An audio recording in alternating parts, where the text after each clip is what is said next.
All right, so that's a hell of a boomer moment. Let the countdown start. Everybody's quiet. Remove them all softly. Try to go live. Try to go live. And no, it doesn't really go live. Hi, my name is Bruce, and Tablebreakers tonight. We're looking at doing a second part to our folklore series, which has caused a little bit of concern for some people. Hold on, it's going to be okay. I'm going to have Connell asking questions, and we're going to have Shadow, Jade, Kai, myself, and then Connell will give his own opinion on things. But I just want you guys to know that we're a little late. It's normal. And this video, it's going to be okay, guys. Listen, my name is Bruce. Welcome to the show. Let me bring in my panel here. First, with over 30 years experience in AD&D and TSR gaming. Hello, Shadow. 40, but yeah, 40 years. Actually 42, but who's counting? Me, because I'm getting old and I want to keep getting older, so I got to keep track of this shit. How you guys doing? Great to be here. Great to be anywhere, really, at this age.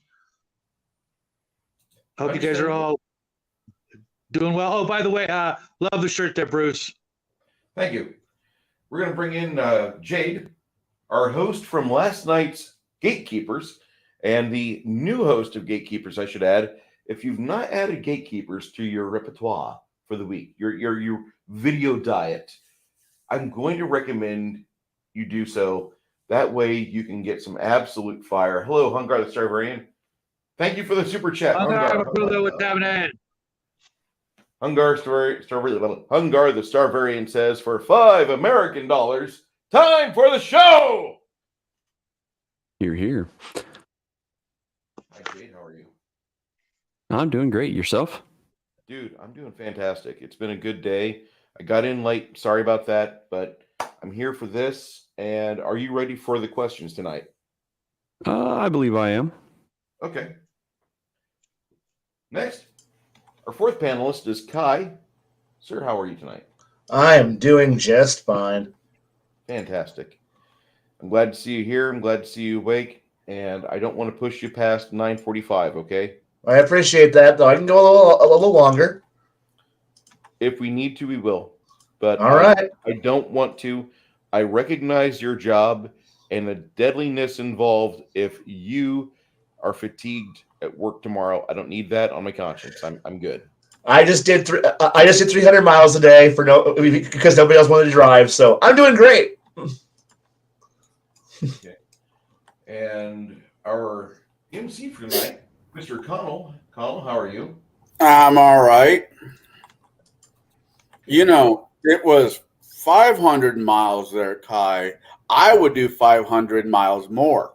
Oh, wow. You want to have the car keys and drive back? Go right ahead. I will give them you can have them. You can fucking deal with my managers and everything. You can have it. Fuck it. If you can do that, fuck yeah. Here you go. Start at 7 in the morning. Get back at 5. Go for it. Go for it. It was a song reference there, Kai.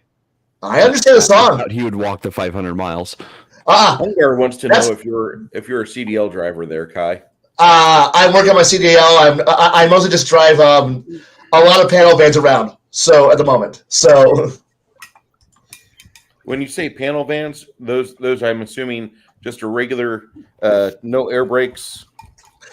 Right now I'm still working on getting the license for the CDL. So and all the classes, but I end up driving between a lot of cities doing a lot of courier work. So. And a lot of people are always angry, so I gotta figure out all this shit. So yeah, go ahead, you drive it. The wind today was beautiful, just beautiful. Oh no, I do understand. I really do understand. And what kills me about Illinois is we know what weather's going to be like every year because it was the year before. It's not a new thing, but somehow we get amnesia during the summer months. Then winter hits, or a little bit of a strong wind. Oh no, I don't know how to drive. Yeah, as soon as the first snowflakes start falling. Yeah, when it rains here in California, everybody loses their fucking mind. Yep, that's the way it is with snow. That's because you people in California don't ever see rain. Oh, all right. Well, I'm going to give Connell the big show for right now. And if you guys want me to later, I'll bump it down to where everybody gets an equal split.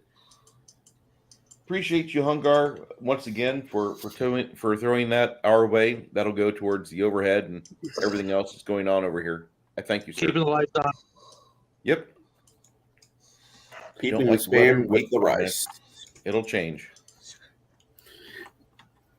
That's Illinois. My thing is, who's ever pissing off Mabs needs to go fucking rot in a hole and die.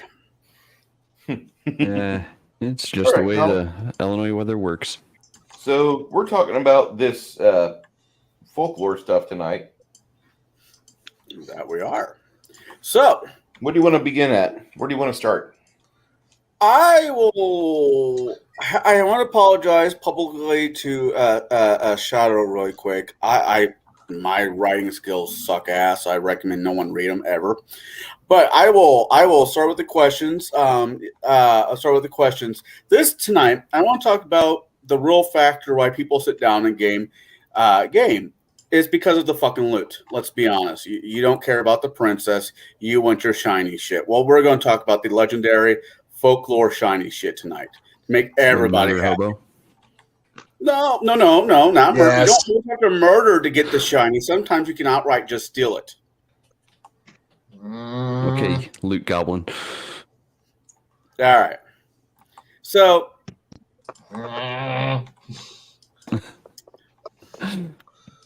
are you okay there, Kai? I'm fine. I'm I'm not fine. talking about taking the shiny shit away from you. No, we're not playing to have a story at all. We're just going to play about the loot. Fuck you.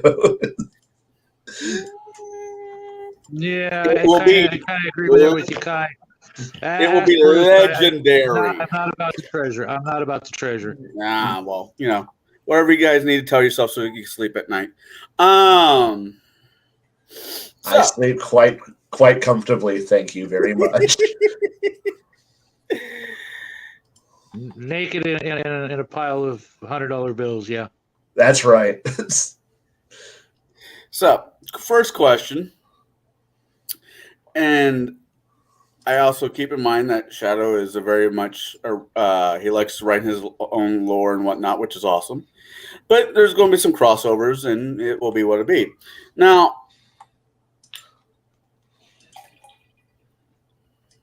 I'm making sure I'm reading my own question correctly. That helps. Right? Right. All right. So you see what I was saying there, right? Yeah, shut up. Speech to text, man. It'll get you in trouble every time. I know, right? Be nice or I'll post the questions. Oh.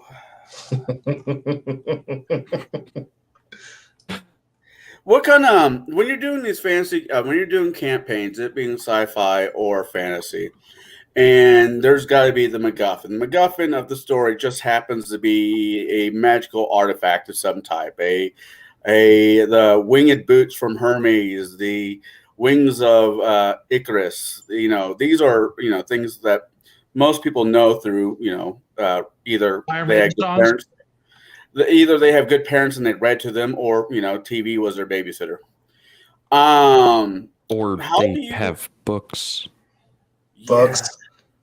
That's why I said if you had good parents and they read to you, hey there, Mama Bear, how you doing tonight? How do you bring them into your campaign? Let's say you have a fantasy or a sci-fi that you want to throw in the legendary King Arthur's Excalibur.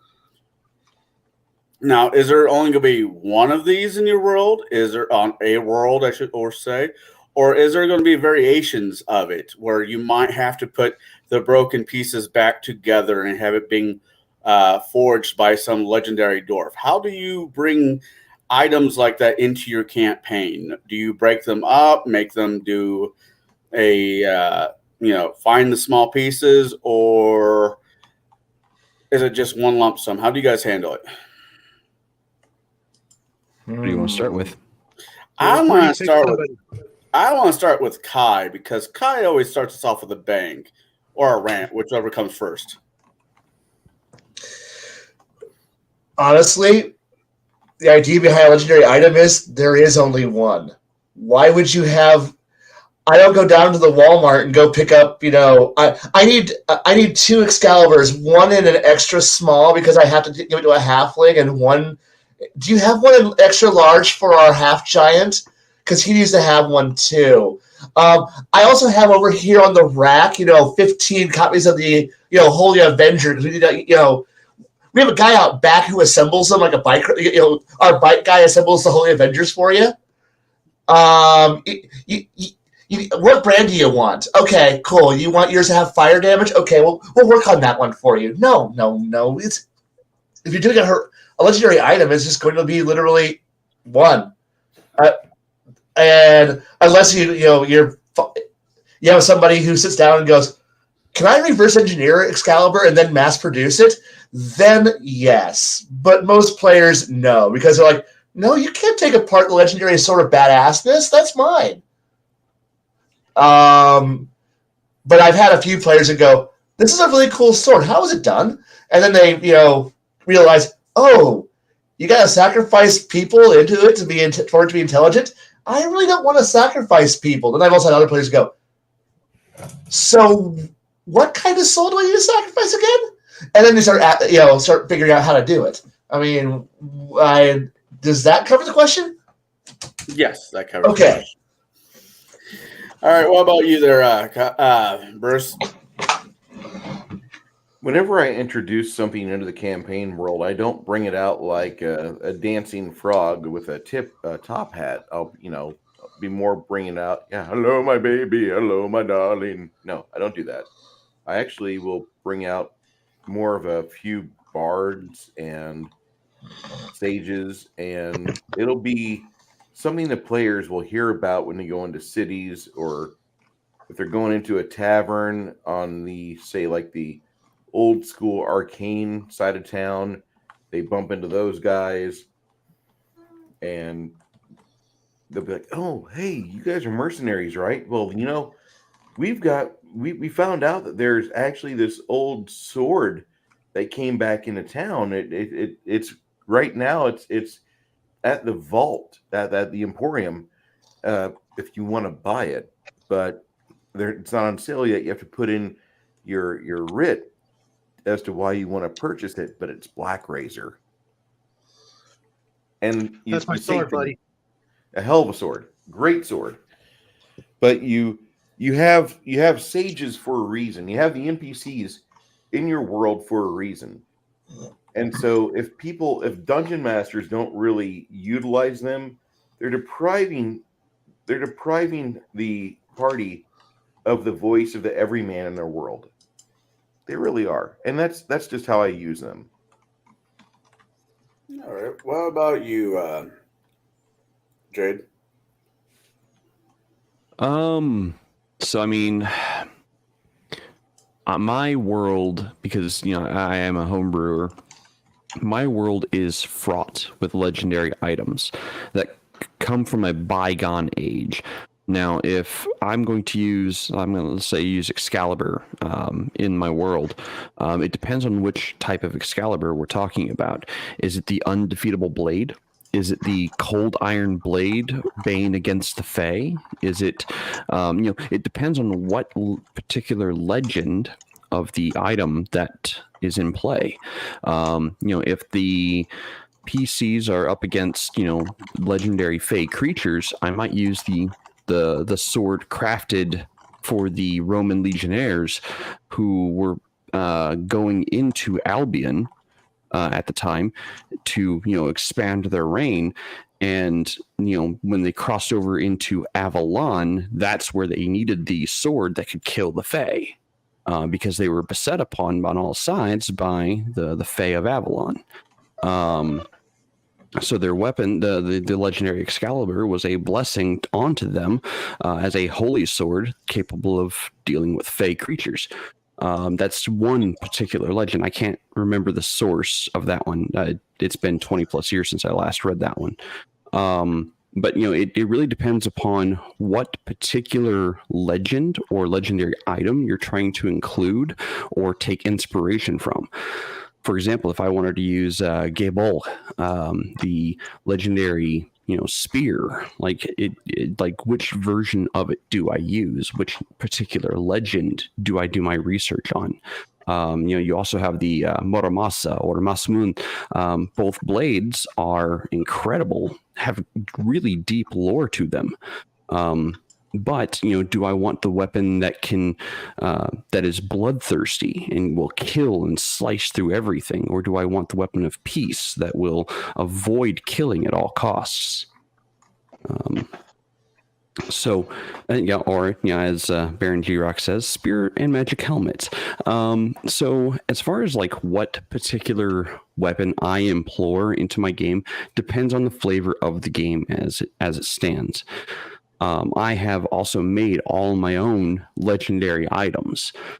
There are characters in the world through the many generations and iterations of playing through that world that those weapons are keyed to them, but they are much older than the people who wield them, and they have legends in it of themselves, and are legends in it of themselves. And if players are willing to research those legends of these artifacts, they might be able to awaken more or draw more power out of them or into them to make them more effective at what they do. All right. What about you, Shadow? How do you handle legendary weapons in your campaign? How is it, it's broken in many pieces, and players have to forge it back together? I suppose. I've really never done the broken thing or the rod of 7 parts. Actually I did something similar, but it's not really a weapon. And I don't want to go into it because it's too great an idea to share. Sorry. But fuck the rest of us. Gotcha. And look at it as things you might run into later if you ever play his game. So yeah, that's fair. Thanks, Kai. It's because it's going into a book, and I do not want it to appear elsewhere before I get the opportunity to do that. I really like the idea of duality, or even by alignment, one of these items for each alignment. Stormbringer and Mournblade were a great inspiration for me, and obviously they went on to create Black Razor. The idea that eventually there's going to be this one-on-one at the end, a big, great, battle between the two blades, more so than the wielders, if that makes any sense. Sometimes these ancient weapons have a history with their chosen enemy being another blade, and you really can't spell epic quite like that, where you've got two mortal enemies who've gone through their lives hating one another, and then they pick up the two weapons that have done the same thing, so you get 2-on-2 sort of epic battle at the end. Or in old D&D there were the orb and the scepter and the crown of dragonkind, and there were multiple versions, things like that, so you can get a lot more people involved. And it really sucks to be everybody else in the party that doesn't get the artifact, or okay, it's all about you because you got the artifact. I from here on out throughout the campaign, I'm a secondary character. I don't really like singling out one hero, even though if there's a paladin or a fighter and it's the only fighter in the party, it kind of goes hand in hand. But give the wizard a staff of the Archmagi, not magi, but Archmagi. Give everybody, or I should say, let them earn something equal to that other item that the big fighterly type has got, so that everybody's part of it. And then that lets you create a whole NPC entourage of villains that, you get sort of the, Avengers versus the Defenders, or that sort of thing, Avengers versus the X-Men. You got these people, they all think they're heroes, but at the end, they got to go one-on-one with this big, huge, epic sort of battle of, not just the main hero against the other, main bad guy. You get the whole party involved. Gotcha. I can get along with that. It's a little more work, but it's the players get a bigger kick out of it. I'm twofold on the concept. Sometimes I like there is a legendary item that the party has to put together. They might not know that they're putting it together, but it is fate, destiny that this book has been put together, per se. Kind of what I'm doing with Rise of the Rune Lord, where they kept collecting these tomes that the Rune Lords have written, their own, and once you put them all together, they became they become something, but they don't know it until the end. And it is a legendary artifact. But sometimes giving the players, and this leads into my second question, sometimes starting a campaign with a legendary, or not even legendary, but a magic item can be its own, in my opinion, could be its own gateway into the campaign. Okay, now you have it. Now you're responsible for it. What are you going to do about it? So that leads into the second question I have is, let me look at it so I'm not nerfing myself. When does these items show up in your campaign? Do they show up at the beginning? Do they show up at the end, right when you need the big bad? Or is it the reward at the end of the day? I'll let you start, Bruce.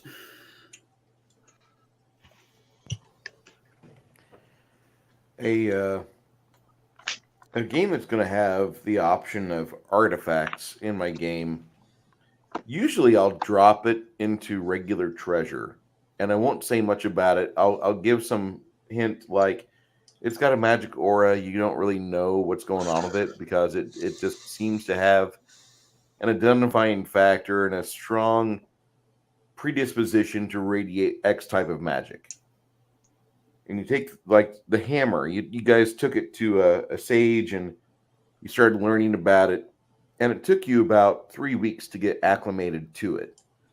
The ranger that's holding Agarmosh in our campaign, he had it for a long time, but it wasn't until probably a month into the game he started to understand what it was really powerful and it was capable of doing. So he had to like learn through experimentation, because you guys are not in a casual campaign where you are going from town to town, having sex with various barmaids or doing things like that. Instead, you're in the middle of a war game, and anybody you meet is basically a refugee, and their ideas aren't really thinking about like, oh, the lore of this world, it's all self-contained. And they're more thinking about like, I want oatmeal. I haven't had food for like 3 days. Do you have like just some like pieces of wheat? I'll take a piece of wheat. And they are thinking like that. So the typical things like sages and bards aren't really there in the casual areas because those areas have been driven off. Now you do have these settlements where people can go and try to seek refuge, and you can go there and talk to people and figure out which one of you 300 dirty motherfuckers, excuse my French, are really a sage in normal life, but because you've just hiked over 400 miles through rocky hill and dale, and you had to ford the last 3 miles through a stream and then haul yourselves up over the biggest geekest rock and ruined port that the hobgoblins got.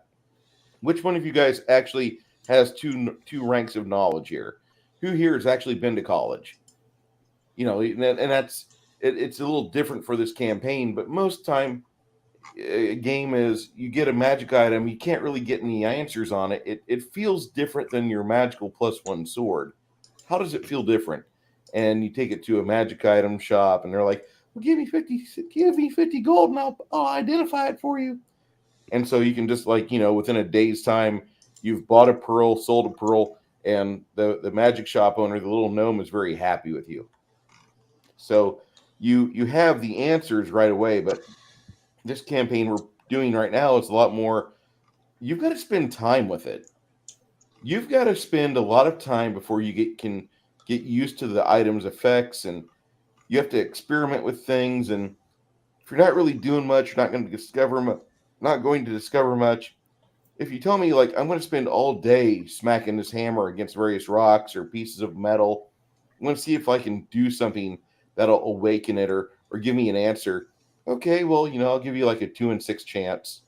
It takes you about all month to figure out what's going on with it. And it's not an easy ride. I want you to have the passage of time so you can bookmark your discoveries. Because if you just learn everything within 3 hours, I found this artifact. Wow, your world sucks. 3 hours later, you know everything about the Rod of Seven Parts. Wow, you must be a sage. No, I just played 5th edition D&D. I'm 2nd level. I'm not trying to attack you. The way you think that does there, but I get what you're saying. I'm just saying, like, a lot of DMs will easily roll over. If you kick the dog, they just immediately roll over and show you their belly. I submit. Here's all the items. No, you have to spend a month with it. Have fun. And as a DM, it's kind of cool because if you have things happening in that month, that first month, they're like, I'm going to take this hammer to combat. Okay. All right. It does a D8 damage. That's it. Oh, well, plus your strength, but it does a D8 damage. And so the player would tell me what was going on, and I would note down the actual damage on my roster so I could do proper math. But you don't give them that information. And so if they discover something, it's because they've actually had an epiphany. And with the higher level artifacts, it might even take like months or years for them to unlock everything because they're not going to know it all at once. In the original, not the original, the 2nd edition Rod of Seven Parts box set, you had the smallest piece first, and the smallest piece would direct you to the next biggest piece. And then the second smallest piece would direct you to the next smallest piece. And you just go up the chain like that, and you'd eventually have all 7 pieces. Because unconsciously you were being steered to go get it. But I don't run games with multi-piece artifacts. I run games with, like, there's this sword, or there's this bracer, or this guy's got this helm. It's really bright and sparkly, and it sends out fireballs. Stuff like that. But I don't give all that information to players at first. I really hate doing that. That's one of those things that, like, Chris, love him to pieces. But whenever he plays a Magus, I rolled a 36 on my Magus Arcane, and my Knowledge Arcane. I'm only 6th level. Tell me everything about this item. Fuck no. I'm going to tell you about 3 items on it, and you still have more to go. You've only been with it for maybe an hour. You don't know what it does. So saying like words like Bankai doesn't, open up the spirit of the magical item, and you learn it.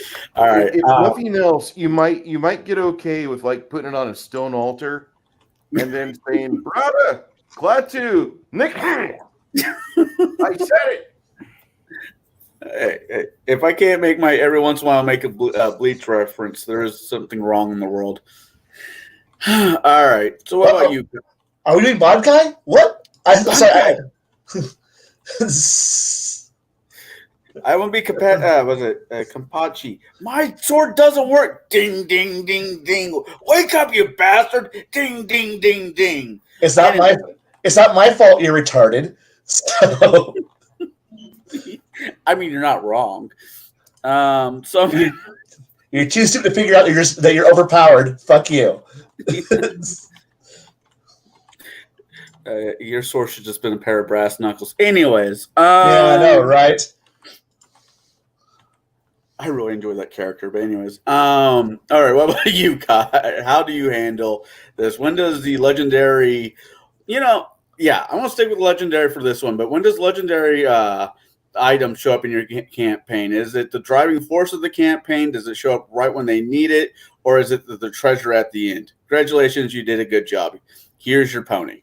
I have two kinds of legendary items. The one you find literally on the side of the road, and it's just you forgot about it. Someone forgot about it because people die, and not everyone remembers where they died. So you might just literally find it in a pile of loot, and nobody's like, "Hey, what's that crystal sword? You want it?" I mean, it's just, sure. I found it on the side of the road.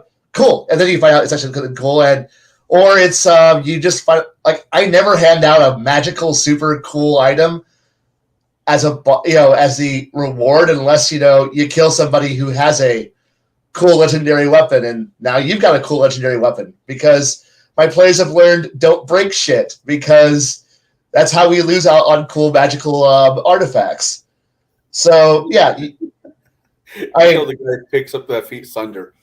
No, I had a player do that, and then they ran around, and I had a player freak out because the Sunder character was just running around sundering everything, and and he's just sitting here watching all the loot get shattered, and he's like, oh dear God, you're breaking everything, you're breaking all of our loot, and I'm sitting here laughing, please continue to never let the party have anything, because he's like, if the bad guy can't use it, and another player goes, we don't get to use it. And he's like, but he can't kill us anymore. And I'm like, thank God you're disposing of so many cool items.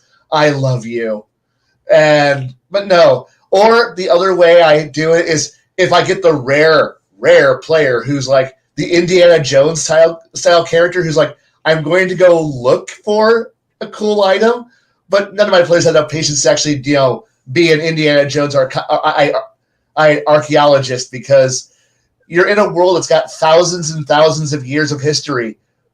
Somebody should be like, hey, where did the legendary sword of so-and-so disappear at? I don't know. Hey, what happened to this artifact? I don't know. No one does. Why doesn't anyone know? Because it was 2,000 years ago. You tell me, where did Caesar's sword go? I don't know. No one else does either. Anyone? Yeah, right. Ark of the Covenant, Holy Grail shit. You'd think somebody would like write this shit down. And I only had one player actually go through and go, I'm going to Indiana Jones this shit. And he ended up dying in the dungeon multiple times. And I'm like, congratulations. And I'm like, yeah, you've had Legendary 2 of the Empress. And you're trying to get her sword.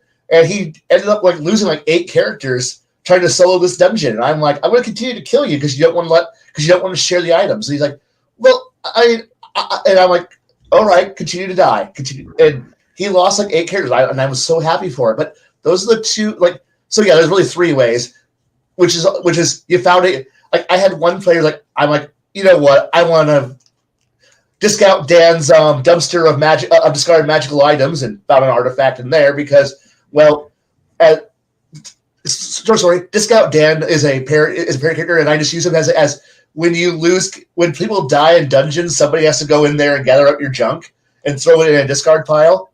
And for Dan, gotcha. Discount Dan, and since most of the gear's broken, unidentified, and discarded, you just walk into the piles of broken junk and you look for something that's useful. And Discount Dan's like, you got 10 minutes and you only get 2 items. Dig through the piles. And the party's like, okay. And they go digging through Discount Dan's crap. And it's great. But no, there's a lot of ways of, you're in a world that's old. The fact that nobody actually goes out there and goes, I want something and there's so many named characters that have existed. Why wouldn't you go out there and look for it? That's just simply you don't know. Just have fun doing it. But no, the closest thing to a Raw 7 Parts things, I kind of steal the idea of set items where armor sets, weapon sets, and stuff like that, where you get to go out there and actually search for them, and the items don't just tell you where to go next. It's just simply, where do I find the next piece? I don't know. Do some research. And most of the players go, that's work. I don't want to do work. Except for that one player who goes, I want to do work. And then everyone goes, why does he got a cool set of armor and all this cool weapons? Because he put the work in and you're all lazy. Well, we want free shit. It wasn't free. It wasn't easy. And they're like, but we want cool stuff. Work for it. Oh, work's hard. Then you don't get anything. You get no reward. Tough. And so, or I had an item. What was that? Good day, sir. Right. Or they go, this is a cool item. It has it has 45 abilities, right? Yes. But I'm going to put no research in. So I'm only going to use the basic bitch starter ability. And that's it. It's a +4 sword that casts, that lights on fire and it smites evil. That's all I need to know. It can do so much more. I am putting no research into this item at all. I have a flaming sword. What else do I need? Meanwhile, the one player who does research, should I tell him it's much more powerful than that? No, don't tell him. Don't tell him anything. Don't you dare tell him. But don't tell him a shit. If they won't put the little finger, they don't get anything. Okay. So the moral of Kai's story is do your homework. And, yes. If I give you something, do your homework. Fucking at least go. Okay, don't go. I asked the bard. Hey bard, do you know anything? Let me sing you a jaunty tale about this wonderful thing. Dippity doo. Here's some lore. That tells me absolutely fucking nothing. Yeah, but I'm a bard. Bard knowledge. Yeah, not. Go fucking go pull your Gandalf, go to a library, do some fucking research for a month. Find out that you're actually, holding Ashbringer, Destroyer of Worlds. Oh, yeah. Why aren't you fucking doing research? But we're adventurers, and my character's got intelligence of 12. God damn it. Hey, all right. Yes? There's a question for you. Oh, yeah? What Kai just said, what are thoughts of using the party's old dead characters as NPCs? Oh god, I've done it all the time. I have somewhere hidden outside of camera view right now binders of old dead part characters that I will use and I will pull them out, reuse them. Heck, I might just I've got one group of characters where they literally are three dead players who I had who a fourth player reanimated them all off screen, and they now just run around as intelligent undead, going fuck, because as the fourth player put it, I don't want them to have a peaceful afterlife. They sucked while living. They shouldn't have an eternal rest. They're going to wander the earth forever, cursed, to never die, never experience the afterlife. And I'm like, you hate them that much? I do. I love it. And yeah, forcefully dragged them from the afterlife and bound them in dead corpses of their former fleshy bodies. And I said, you don't deserve the afterlife. You suck that much. And then left them to wander the earth. I loved it. I loved that punishment for those players. Remind me not to piss off Kai. All right. Next to you there, Jade. When do you have the items show up? The beginning, the middle, or congratulations, you saved Princess Peach? So I think that actually depends on the game itself. If I'm telling one of my epic tales of the Guardians, so to say, they might find pieces of the legendary equipment early on. And those pieces will get more powerful as they, learn about the world and learn about the items themselves. They can actually awaken the inner power. If I'm telling a non high fantasy, high epic game, then I might start them off with they find early on, first, second level, a magic item that they have no idea how it works, and all research on the item kind of gets to a dead end. And if they start experimenting with said item, strange things happen. But they have to experiment more than just once to try to figure out what's going on with this thing. And then that item will be tied to some major event that happens towards the end of the game.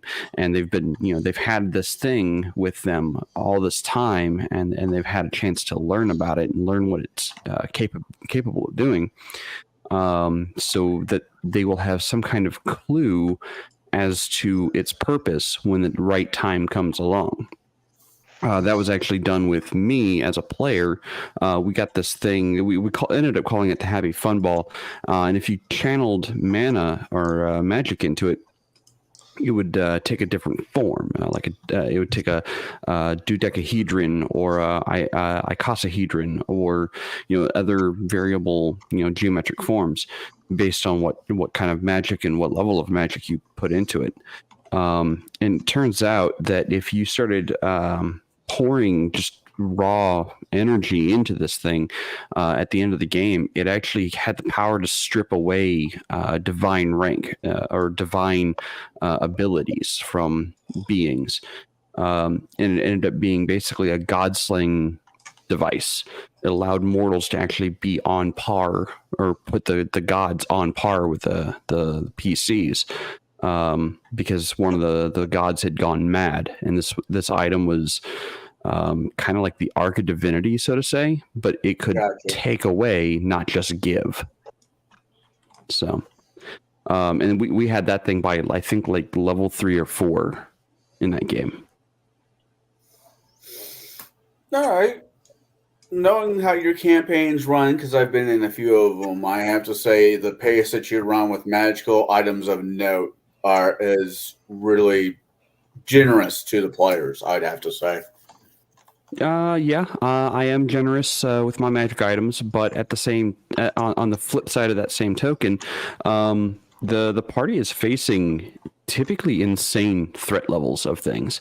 If I'm handing out epically rare or epically powerful equipment, that means you have to be expecting to face something on par with that weapon. Like that weapon is meant, or that item is meant for a purpose, and it's up to you to figure out what that purpose is or what that threat might be.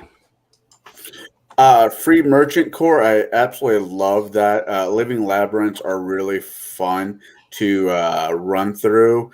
4th edition was a shit edition for D&D, but they did do one thing correctly, which was the board games, which had tiles in them. And whenever I'm doing a labyrinth, I will have players lay out their own labyrinth, their own maze, by choosing which way they want to put the tiles down. And I haven't had anybody complain about it. I think Jade, you did it once. I don't think you had too big of an issue with it.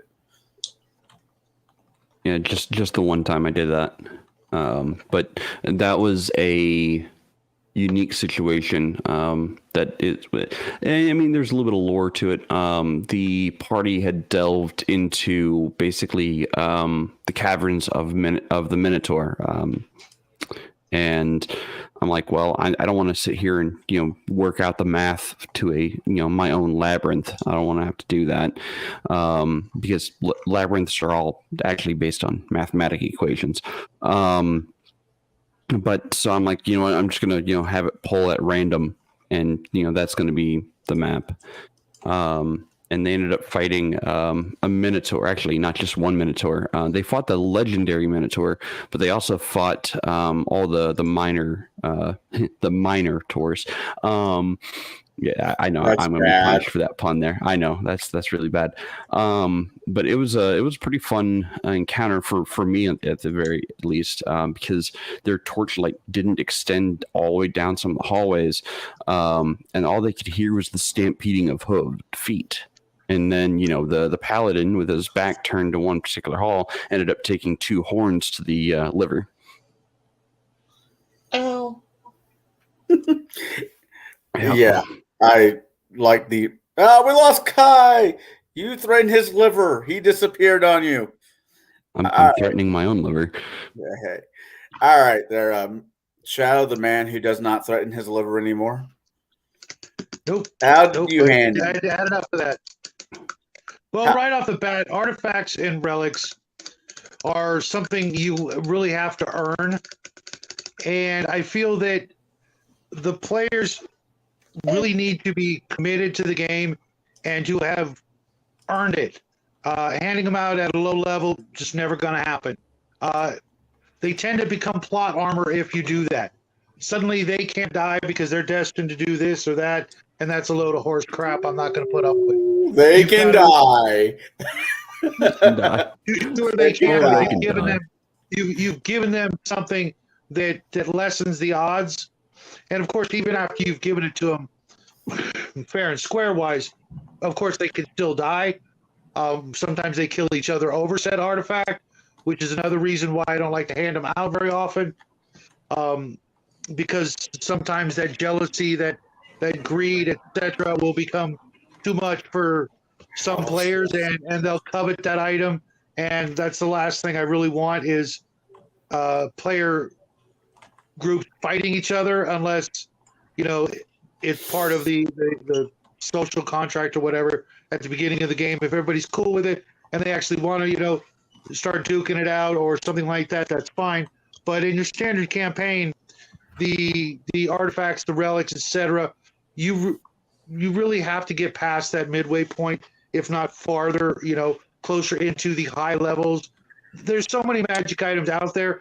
When you just take, magic item A plus B plus C can be more powerful than some of the standard old school artifacts and relics, and without all the baggage that comes with artifacts and relics, the curses, etc. I was watching some videos today on the right magic items for certain characters, and you add piece A plus B plus C, and suddenly it's a lot more than the sum of its parts. And let's face it, for most players, they tend to acquire a fair number of magic items, and with the ability to pick and choose and trade when it comes party loot time, I want this one because this one's best for me, not I found it therefore it's mine kind of thing. You get really powerful characters that way, and giving them even more power, sometimes they don't need it. They can defeat the big bad guy without the the sword of cause or what have you. They can make do with what they found, or in the case of crafting and that sort of thing, sometimes they'll come up with an item that they want to manufacture that isn't even an artifact or relic. It may be someday, but because of the right combination of spells, powers, or abilities, is more than enough for the job at hand. That's fair. I get where you're going with that. Me, I like, if given a homebrew, because I have ran a few homebrews in the past, I like using the MacGuffin off the bat. This is the reason why the players are together. This is the reason they have to go through the journey.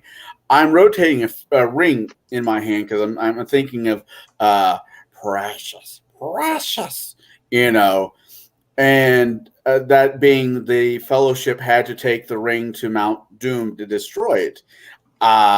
Which, if you're running a campaign like that, where the magical item has to be either given to a religious sect or being destroyed or returned to a rightful owner, even if it's like a 1 through 5th level campaign. Yes. Dumb question. I'll join in on this. I'll ask it when you're done. Okay. Okay. I think having the magical item being be a very cool thing to get the story going. Once the players realize none of them can actually use it per se, or that leads into my next question: the item is cursed, but and they have to find a way to cure it from its curse. So, what was your question? Oh no! Your question's about the lead into mine. So I'll wait. This is good. So, when the magic item actually makes itself known to the party finds it in a hoard or a laboratory that's ran by a lith. Stories may vary, but the players don't know it's cursed until it's too late, and the story now becomes how to cure them, how to curse. Do you guys push hard into the curse, or it's just a minor thing? Kai, you look like you really want to answer this. Okay, so I have almost all of my artifacts and really cool legendary pieces of kit and gear usually has a backstory, is cursed, is heavily desired, might be horrifying and scary. So my players, being the usual ball of cowards they are, don't realize that they are now, holding, the One Ring, or whatever, some horrible thing that they're like, oh no, we're targets because we're now carrying this. And it's without fail across now, I think like 7 different groups. They have all done the exact same thing. They've gone to go look for, because there's always a group of like paladins or a holy order, the church, something. And they all go, we're going to go and dump the plot device off onto somebody else, because we are obviously way too low level. We can't handle, holding this very, very important device. So we want to dump it off on somebody else. And I'm like, oh, okay. And like, because this order of paladins, they have a massive fortress and it's got magical wards. They'll hold on to it. And for like 3 campaigns, I've let one group, multiple groups actually, just keep dumping all the cursed and powerful evil bad guy items into this vault. And then one day, one player asked the simple question going, wait, how much loot is sitting in that fortress? And I go, I don't know. How much loot is in that fortress? And he goes, because he realized, wait, we've been dumping it off. And the group before us was dumping it off. And the group before us was dumping it off. And he goes, maybe that's a bad idea to keep dumping it off. And so he asked the party, hey, we should probably fix that. And the rest of the party, no, we don't need to worry about that. So party 4 is like, you know what, we should continue dumping off all our magic items that are evil into this vault. And then I'm like, I'm going to attack it. You know that one day. And like, no, what's going to happen when a villain? There's no way a villain could go out there and defeat an entire army of paladins and do-gooders. They've got like clerics and adventurers that are higher level than us. I'm like, and I had one player go, I can figure out how to crack it. And I'm like, do tell. Because he had retired from the group. So he's like, I don't care anymore. I'm not playing. So therefore, but this is the player who figured out, in the previous campaign, they've been layering piles of evildoer loot into this one place. We can't break it. It's an artifact. It's too powerful. And he goes, you know what? I'm not playing anymore, but I want to see all that crap back out in the world. So he figured out how to, he built an NPC that was designed to murder the paladins, murder the clerics, burn down the fortress, and then steal everything and scatter it back into the world. And throw all these artifacts back into the world and goes, fuck it, fuck good, fuck them. And just throws them all out there. And all of a sudden a bunch of the players who were in that era going, this is a bad sign, isn't it? When, in the distance they're seeing, Fortress good guy on fire and looted with a giant dragon-shaped hole in the side of the mountain. And they're going, this is a bad thing. We're all fucked, aren't we? Yes. And so the campaign just turned into gathering up all the old loot that they had lost, from previous campaigns, now being used by all the bad guys, and putting it all back. And they didn't learn a goddamn thing. And they put it right back in a new vault. Like, we still can't destroy it. And I'm like, dear fucking God. Okay, cool. And I'm like, I've literally done. They're now on Vault 3.0, and they're still just piling up bad guy loot, and I love it every single time. It just keeps piling back up, and like, you guys just don't realize that you're literally just idiots. Like, we don't know, and I'm like, just fuck it, whatever, cool. Periodically, every 4 to 5 years in the real world, I'm just going to just scatter all the loot back out into the world again. You know that, right? Yeah, because you're too stupid to stop anything. Yes. Bruce, we've been invaded by a girl 69. Hot girls here. Oh. Mama Barry's still here? Sorry, Bruce, I'm not on blaster duty tonight. I've already got them blocked. Cool, I can't I've already do got that them blocked. live streams. Oh, so does that answer the what I do with the piles of curse items I hand out to the party all the time? Yes, it does. All right. What about you there, Jay? Because I know what you do with What was the original question? favorite favorite guns. You taint them with your DM. Oh, yes. How do you handle curse items in your campaign? Are you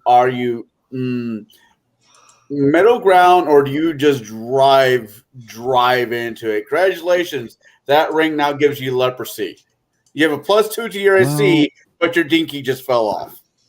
So that depends entirely on my players. And I mean this as in, if all my players are concerned about is murdering and taking and not actually contributing to the world as a whole, well, you're damn right. That necklace you just put on is a necklace of strangulation. Go fuck yourself.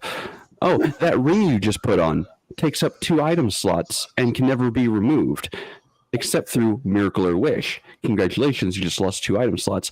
Oh, that magic sword that you just picked up because you were begging me for an intelligent sword, to be able to do all these awesome things. That sword won't shut up, and you're a fucking ninja. Good luck. That sword screams when you put it into the sheath because it's afraid of the dark while still emitting light. So, cursed items, yes, I will use them, but I use them now, and you can bring the hate. That's fine. I use them against players who have annoyed me to the point of, fine, you wanted this item. I'm gonna give you the item. I'm gonna give you exactly what you asked for, and you will pay for the consequences. I approve of this mentality. Now, I do have certain items that are cursed, but they're cursed with the curse of may you live in interesting times, which is a dangerous curse, because that means once you have acquired the item that is cursed with may you live in interesting times, or the curse of may the gods take notice, that's when the campaign has stepped into epic play. Because that's when the godly forces are railed against you. You'll know it as soon as it happens. You'll know that something is about to sunder the world, wide open, when you have acquired one of these items, and that is the curse to me. That it's not a curse that you can detect or that you can remove in any way, shape, or form. It's just kind of one of those background things of, you have picked up this item and it changes everything. Like from that point forward, the entire scope of the game has changed, and you know it. You feel it in everything about the world.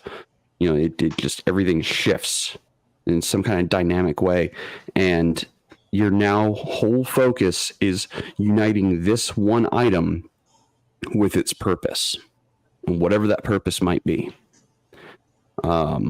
So yes, I do handle cursed items. Mostly for the players who annoy the absolute crap out of me and don't give 2 shits about where the game's going, and they only care about coming to roll dice, kill things, and get laid. That's all they care about. And I'm like, well, if that's all you care about, well, here's a bunch of items. Good luck. I'm not going to tell you if they're cursed or not. Oh, this necklace of fireball. Does it work like a necklace of fireball? I don't know. Do you try it? Yeah, sure. I'm going to put it on. Okay, well, you start taking 20d 10 strangulation damage every round. Good luck. Bye. Depends on the player. That might not be a curse. Giggity. Right.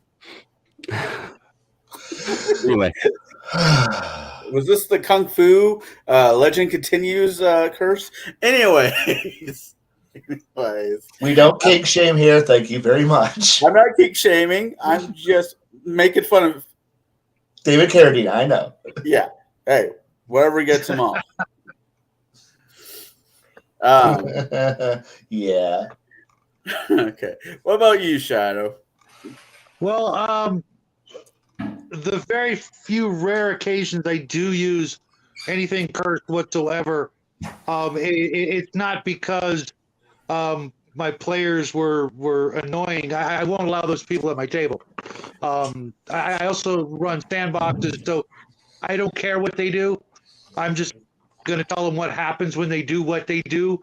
If they get to a certain point, then I might sort of try to guide them in a way that will lead to something akin to an epic, end of the story adventure. Okay, this is where it's going to end.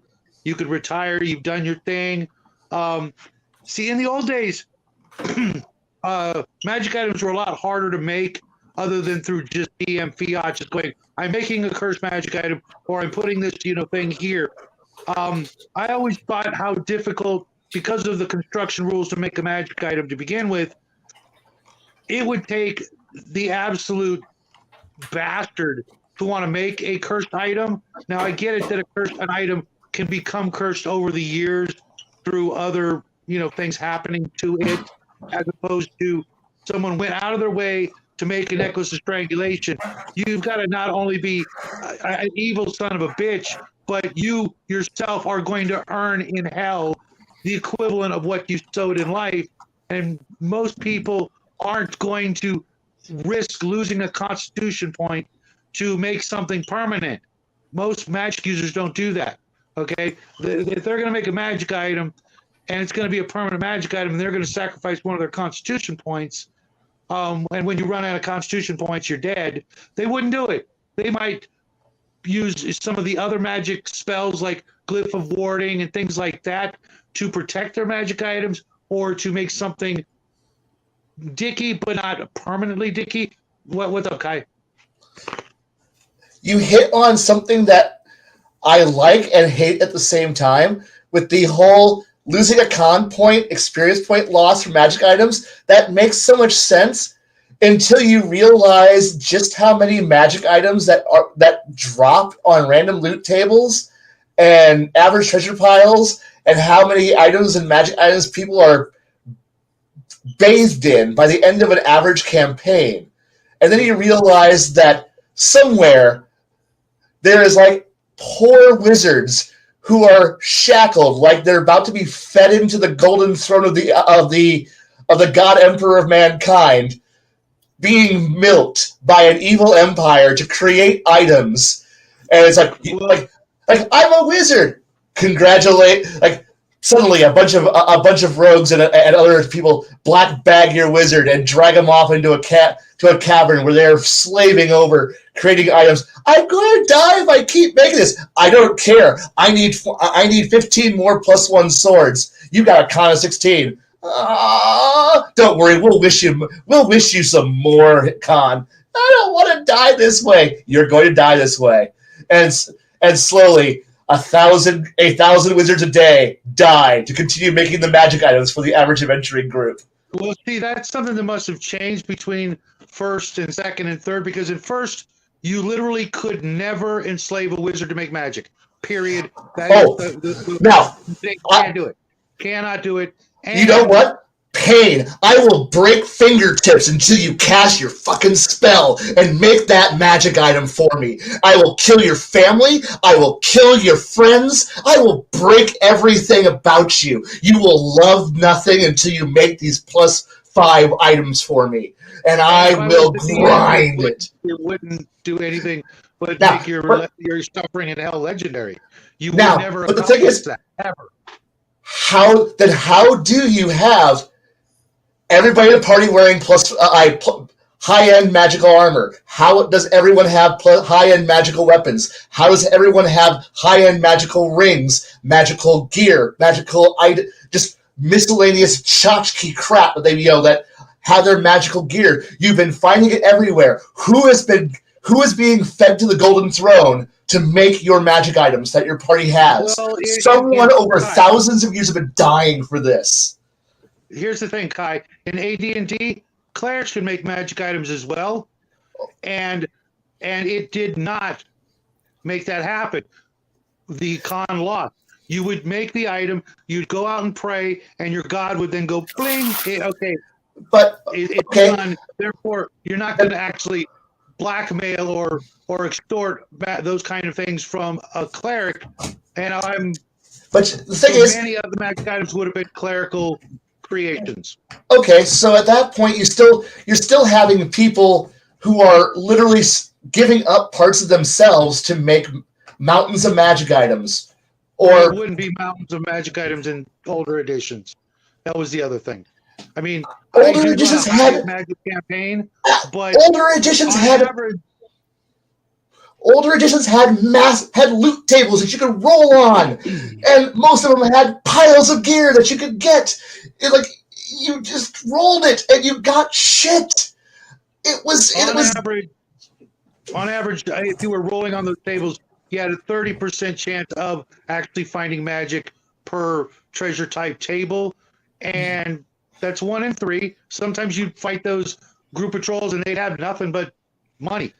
But sometimes it would happen. I understand benevolent wizards. The thing is, how many benevolent wizards did you have to have? How many benevolent gods and clerics did you have to have? How much crap do you have to justify how? And if you ran 4 or 5 combats in a session, you're getting magical crap. And the higher level you got, the more magical crap you got.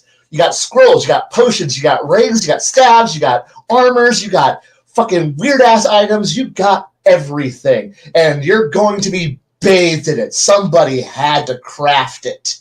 And there's penalties for it. Somebody has to have been. But unless you're going to have some benevolent bullshit where the benevolent bullshit got a magical gear, which if it was exalted, I would believe there's an actual god whose job is to create crap from a magic item table and throw it into existence. But in D&D, what? Are you trying to explain it? Everybody's just fucking magical? A god did it. Fucking hell. Okay, no, I guess we live in a magical world of wizard bullshit. Well, no, not every person walking around the street had magic. It was mostly the adventurers and the occasional wizard and kings and things like that. It was just not as prevalent as it became later in later editions. Like David said, he had a 12-level campaign where they had like 2 to 3 magic items each, and that was it. I've seen it where I guess I'm so used to playing like second and looking through like every setting book, and it's like here's a named character who's only level 12, and they're coded in items. And that was second edition AD&D, where it's like they're just coded in shit. And how everyone's coded in crap.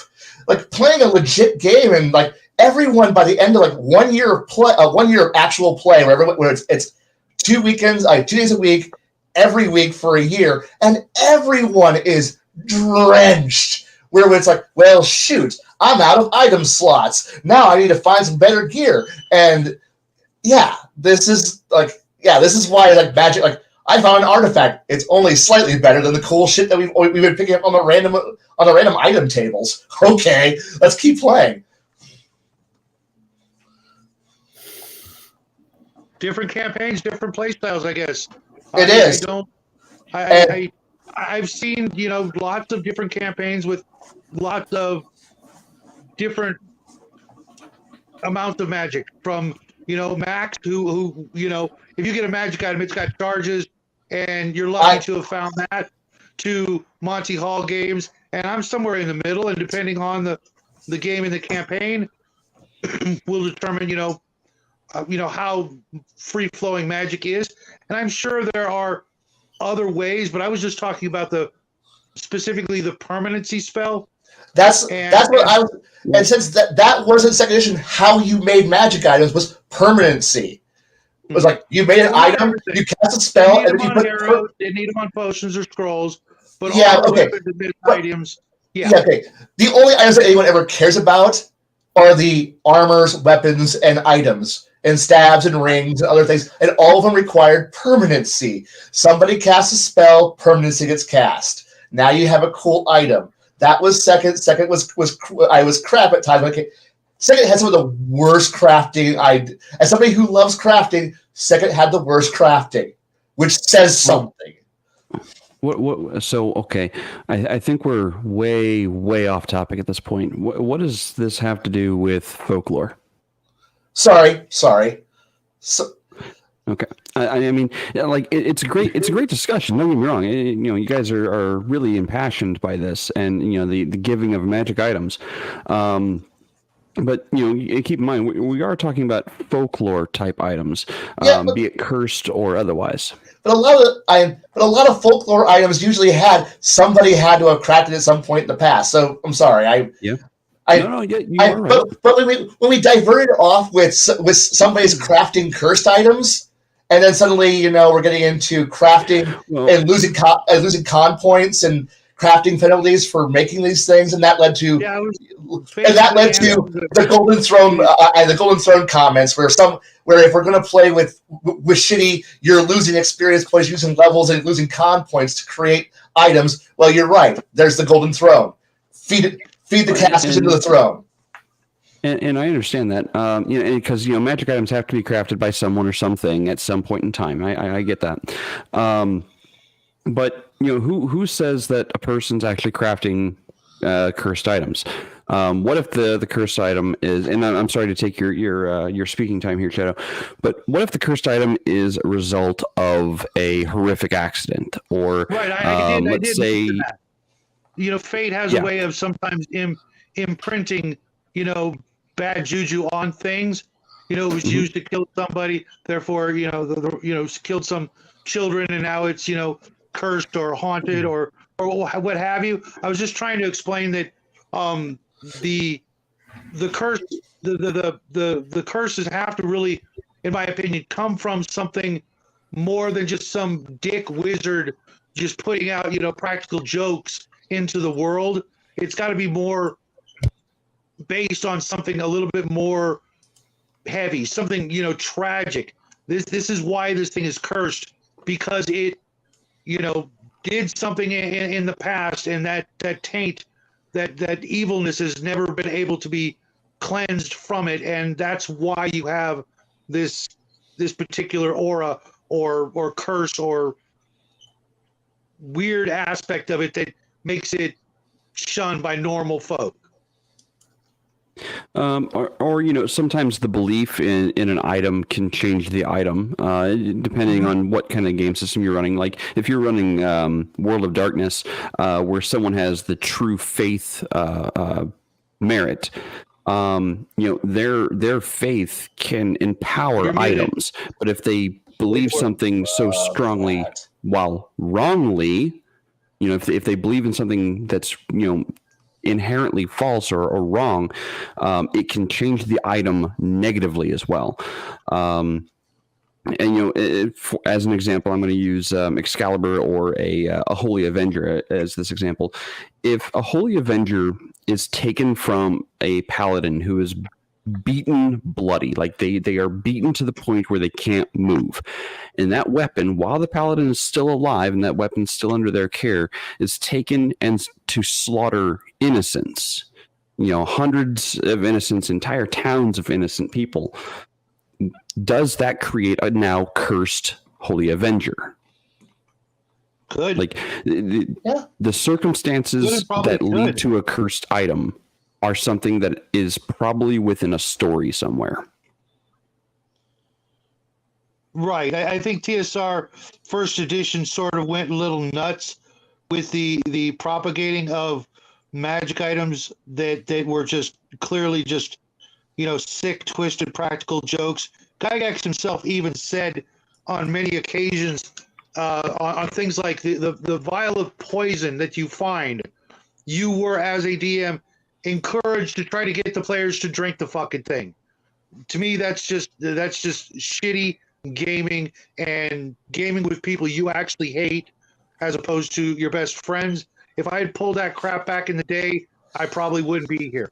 And that whole mentality, I think, sprung with him of let's just flood the market with just every fourth item is just not worth touching.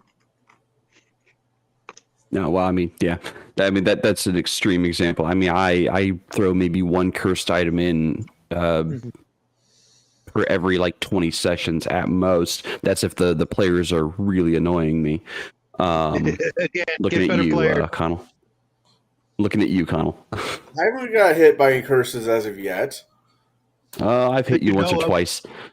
I know. You quickly got rid of the item. Because I'm not dumb. You complained about the item being cursed and got rid of it.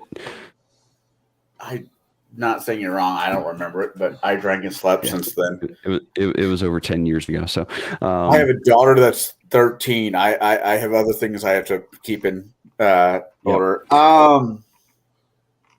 Next question. What about you, Bruce? What about you, Bruce? How do you handle curse items in your campaign? Let me reword this. How do you curse your players in your campaigns? No. How do you use curse folklore items, it being rings or whatever, in your campaign? Do you just like, oh, you can handle it, or do you just drive the fucker home? I try to drive the fucker home. I mean, I get about as uncomfortable as an anal wallet. Okay. I do everything I can to, like, you really don't want to use your +4 longsword versus reptilians here at the Dulce base. You would much rather use your blunted backstabber spear, and it just fits better in your hand. Sorry, that was spear, it just works so well here. And yeah, you rolled to hit there. Yeah, that kind of hurt you. But man, it feels so good. No, you put your sword back, you grab your spear again, the backbiter, yeah. And you continue to hunt reptilians here at the Dulce, New Mexico base. Enough of these guys have lived on too long. Philip Schneider must be avenged. God bless you, Bruce.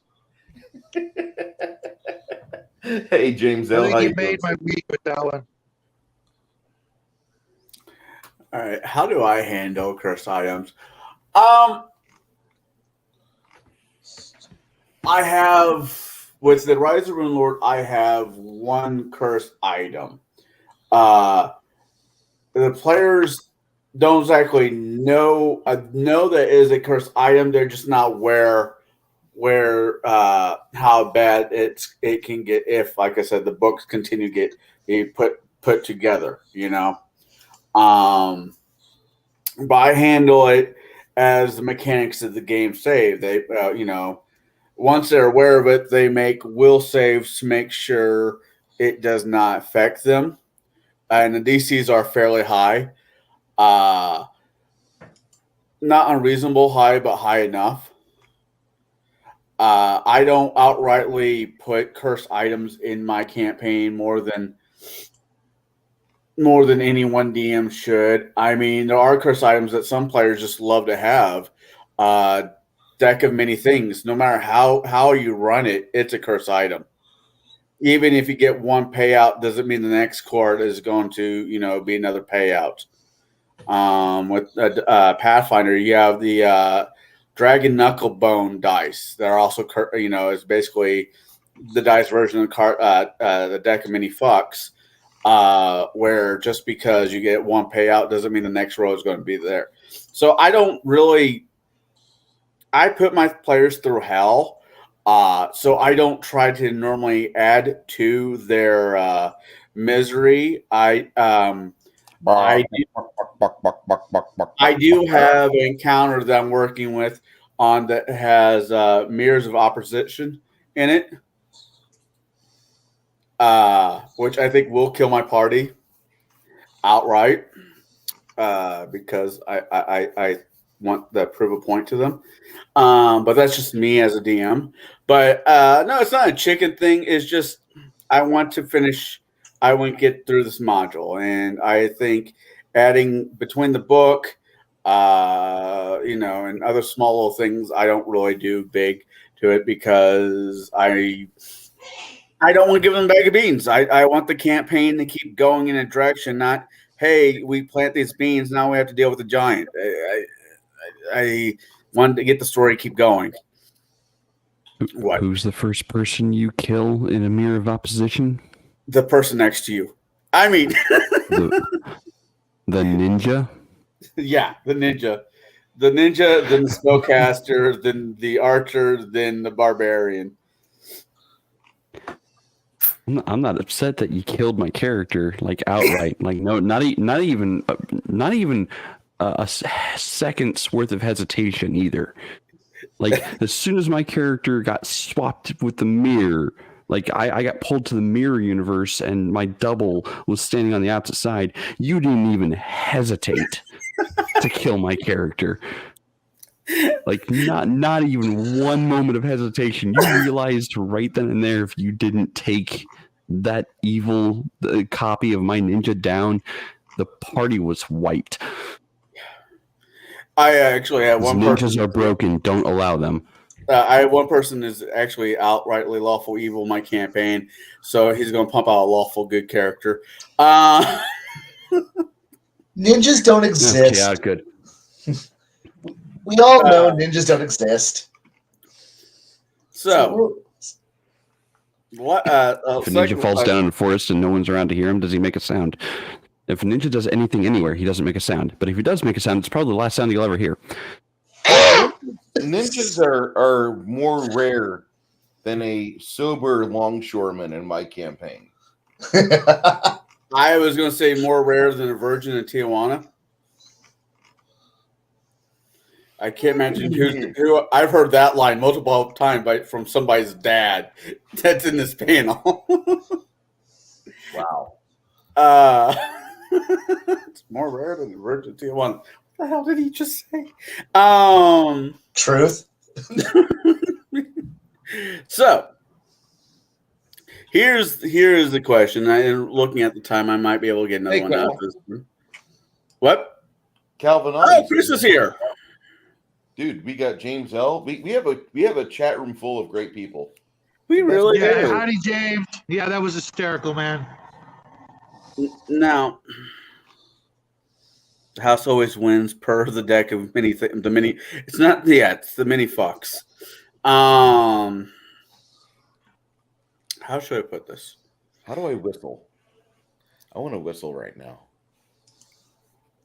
Now, when you're going through, when you're making your campaign, when you're putting the frame together to your campaign, I'm not talking about the drywall, I'm not talking about the plastering, I'm talking about the frame.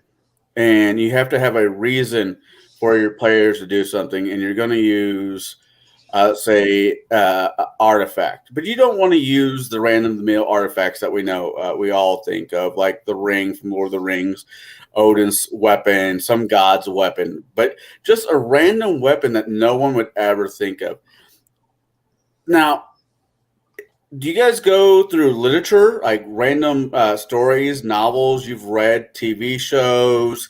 I know this is going to be a rough question for you, Shadow, and I'm sorry about that. No, I already got an answer. Okay, cool.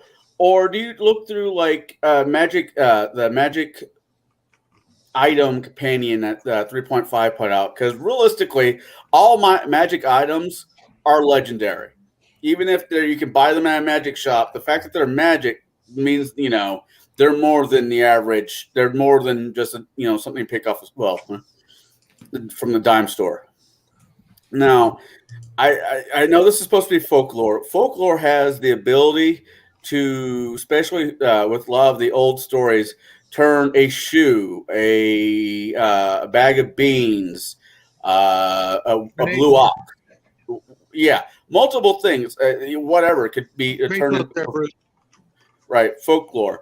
Is there anything particular? Where do you guys get your sources from? Anywhere I want.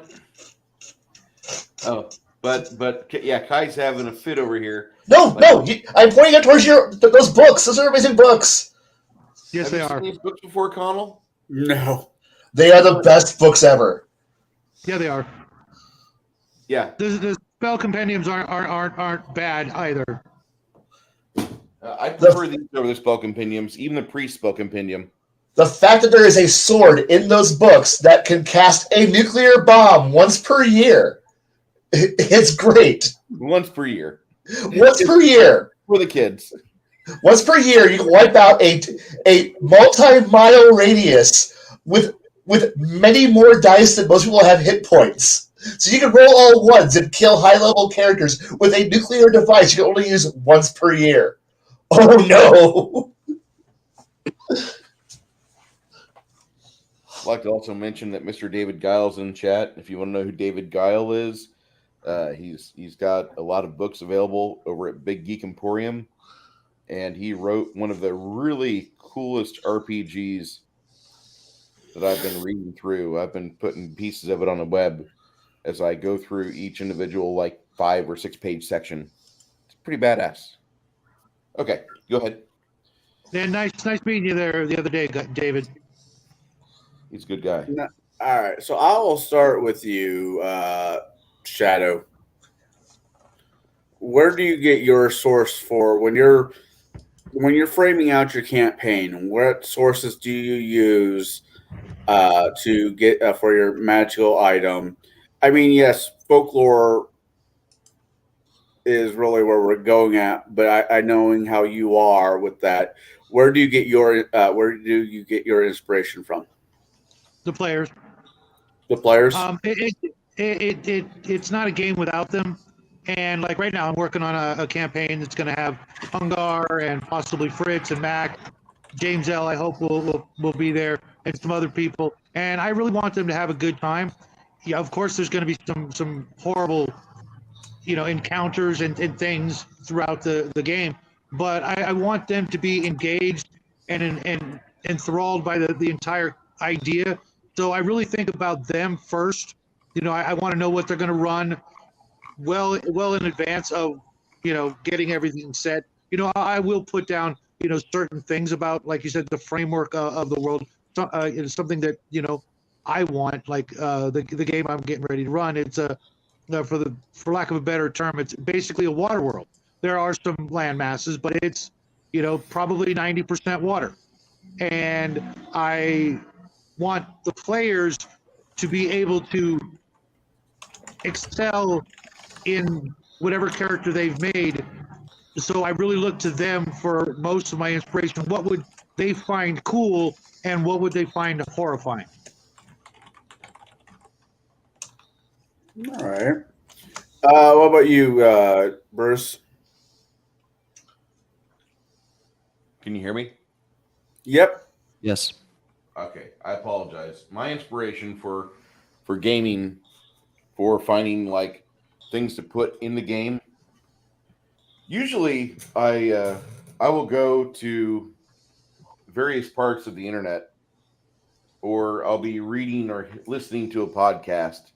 Bruce. I know this sounds bad, but I'll have an idea for something. I'm like, I think there's something like this idea.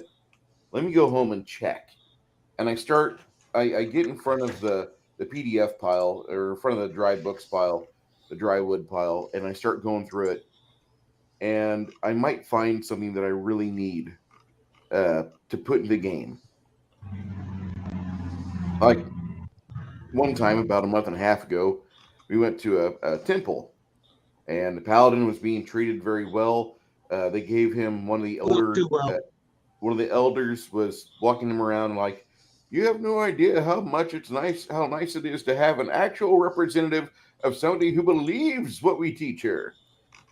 And then somebody else in the opposite side of the temple who gives no shits about his job hand one of the other characters in the party a robe, a mysterious robe that looks like it's not really used for what robes are typically used for. And if the party had gotten a hold of that robe and kind of looked at it a bit, they would have seen some things going on with that robe. With a black light? No, don't put it under black light. God, no, don't put it under black light. But they would have seen some other things going on with it, and they would have had another whole branch of things to talk about and to go to, because there was a whole nother side quest of stuff to do there and fix the temple, basically. Purge the temple. They did not do that. They kind of got weirded out by the robe, and they're like, we're done, we're leaving, and they left. But I like just taking things. I'll hear stuff throughout the week, and it'll jostle the gray matter loose, and I'll be like, let me follow this idea. Let me do this for about 3 or 4 hours and see what the party does. And typically, whenever you do things like that, the party will get a laugh out of it. The players, they'll laugh, and they'll be like, ha ha, I heard about that in the news this week, ha ha ha. I'm like, okay, well, I guess I got my just desserts out of it because I had a pop culture item that I threw back at the party in the game. And they're like, oh, yeah, we've heard about this. No, we don't want to do that. We're good. Which is okay because that's just how the party is. And there are other groups I've had where they would take everything and they would milk it until the cow was dry. They would run with it for 3 or 4 weeks. They would figure out a magic item and they'd figure out the purpose for it, and then they would exhaust it, and they would pretty much parade around and try to show people, hey, look, we're heroes. We found this fabled item that has killed one beast. And it depends. It really depends on what group you have. But the inspiration I have basically comes through my interactions throughout the week off the table. And I know I should probably just instead read classical literature. I would have a higher quality game. I know that much. A higher quality result. My players would be happier. My players would think I take the game seriously, which I do. But whenever our game is filled with tangents, much like this video is filled with tangents. We go off topic a little bit, but I will throw pieces of things I've heard throughout the week, or maybe an article I read, or a PDF that I have in my Pathfinder pile, and I'll package that for the players, and some of them will get it. Some of them will be like, hard pass, I have no idea what you're talking about, I don't care. That happens. All right. What about you, Kai? Where do you get your inspiration from when starting the campaign? Honestly, at the start of the campaign, I don't have a clue which artifact I'm going to throw at the party. It really comes down to when I hold up the big map of the world and say, where are you guys from? And I kind of wait for that point, and then I look at where they're from, and then I zoom in on the culture that is there. Then I zoom in and go, where did I lift that culture from? Because I'll admit that while I'm creative and I know how to put a nice paint job on everything, if you come from not Spain, I'm going to go steal from Spanish lore. If you're from not France, I'm going to steal from French lore. If you're from not England, not the British Isles, I'm going to go steal from there. And since, I'll admit, not fill in the blank. And I really enjoyed when the party when I had one group decide to choose to play not the Byzantine Empire. And I'm like, oh, that's new. And suddenly I'm now dumpster diving. What was that? Oh, man. And suddenly I know. And suddenly I get dumpster dives through all of my ancient lore books for the Byzantine Empire. And I'm like, oh, there's some good shit here. And suddenly they're like, wait a moment. And then suddenly everything's got, this slight Italian Greek mix of Latin Greek mix in names and shit. They're like, oh, I think we just chose wrong. I'm like, no, you chose right. And because of lore, and it's like, or another group goes, can we start our campaign in not Celtic lands? I'm like, yes, you can. I hope you're going to miss you're not going to miss consonants or a lot of vowels mixed together. Like, oh, we made another bad choice. No, you've made great choices. And I'll admit, when I hold the map up and say, which not culture are you from? And when the bulk of them say, I'm from here, that's where I start pulling lore from. And if they choose the not Korea, Japan, China, I'm going to go pull tons of lore from that area. And in time, things have gotten, their own, momentum as given items from years of play. But deep down, I will admit I am exceedingly a master of take item, rebrand, and then throw it out into the world, and then they won't realize that. Oh wait, that's Charles Manson. No, that's the sword of a certain Spanish conqueror who unified the peninsula. Totally, it's not the sword of that. And then I have that one guy who's a history major looks across the table and goes, "I know where that's from." And I'm like, "And if you say anything, I will kill you." And he goes, "I won't." because nobody else at the table knows. I'm like, good, keep it that way, and move on with our life. That's cool. That's really cool. Hey, Kai. Yeah.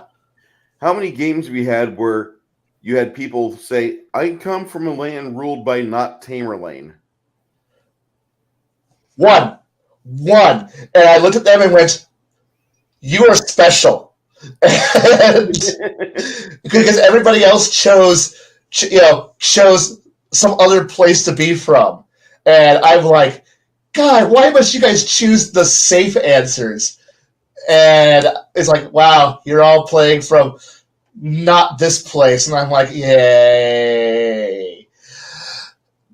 Because they prefer safe over fun and interesting, because most of them don't have deep cultural, historical background or know most cultures. So therefore they go, we feel safe in not not France or not England. And I'm like, how about not Germany? They go, no, we know better. We know you're gonna throw us. Like, I'm like, but it's not Germany. And they're like, no, Black Forest, Grimm's Fairy Tales, and the 30 Years War. You're going to kill all of us. So I'm like, it's only the Holy Roman Empire. We're definitely not going there.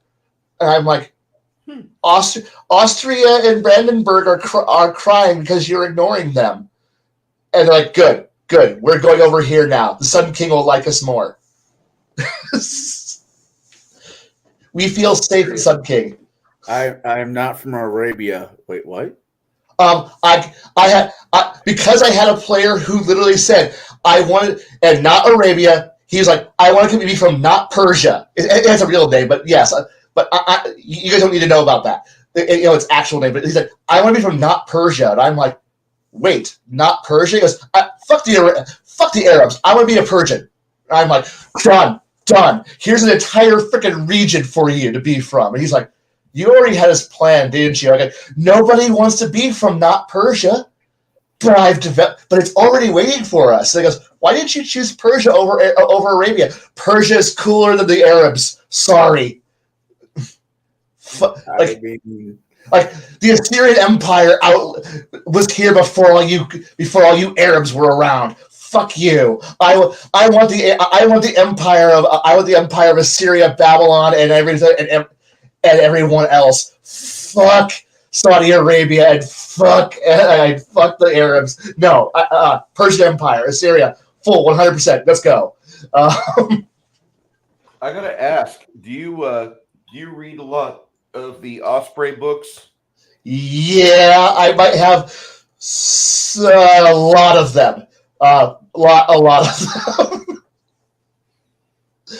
Because my son just got his first Osprey book from Grimm to say he absolutely loves it. Osprey is the best introductory books that you're going to get, because in the back of every last one of them are more resources. It's like a good, real version of Wikipedia that doesn't suck. Yeah, I gotta agree with that. Was that? I gotta agree with that, because yes. Osprey, they give you their reading list, and then they will help you and point you in directions. If would you like to know more? Why yes, I would. And they give you a real good rundown as to where you need to look next if you want to find out more about X period of time or X army. Yes. Yeah, I got the one on the Celts. I picked it up years ago, but I got the one on the Celts. And the thing is that and let's be honest, most of the cultures you're running in most games are just lifted from some other.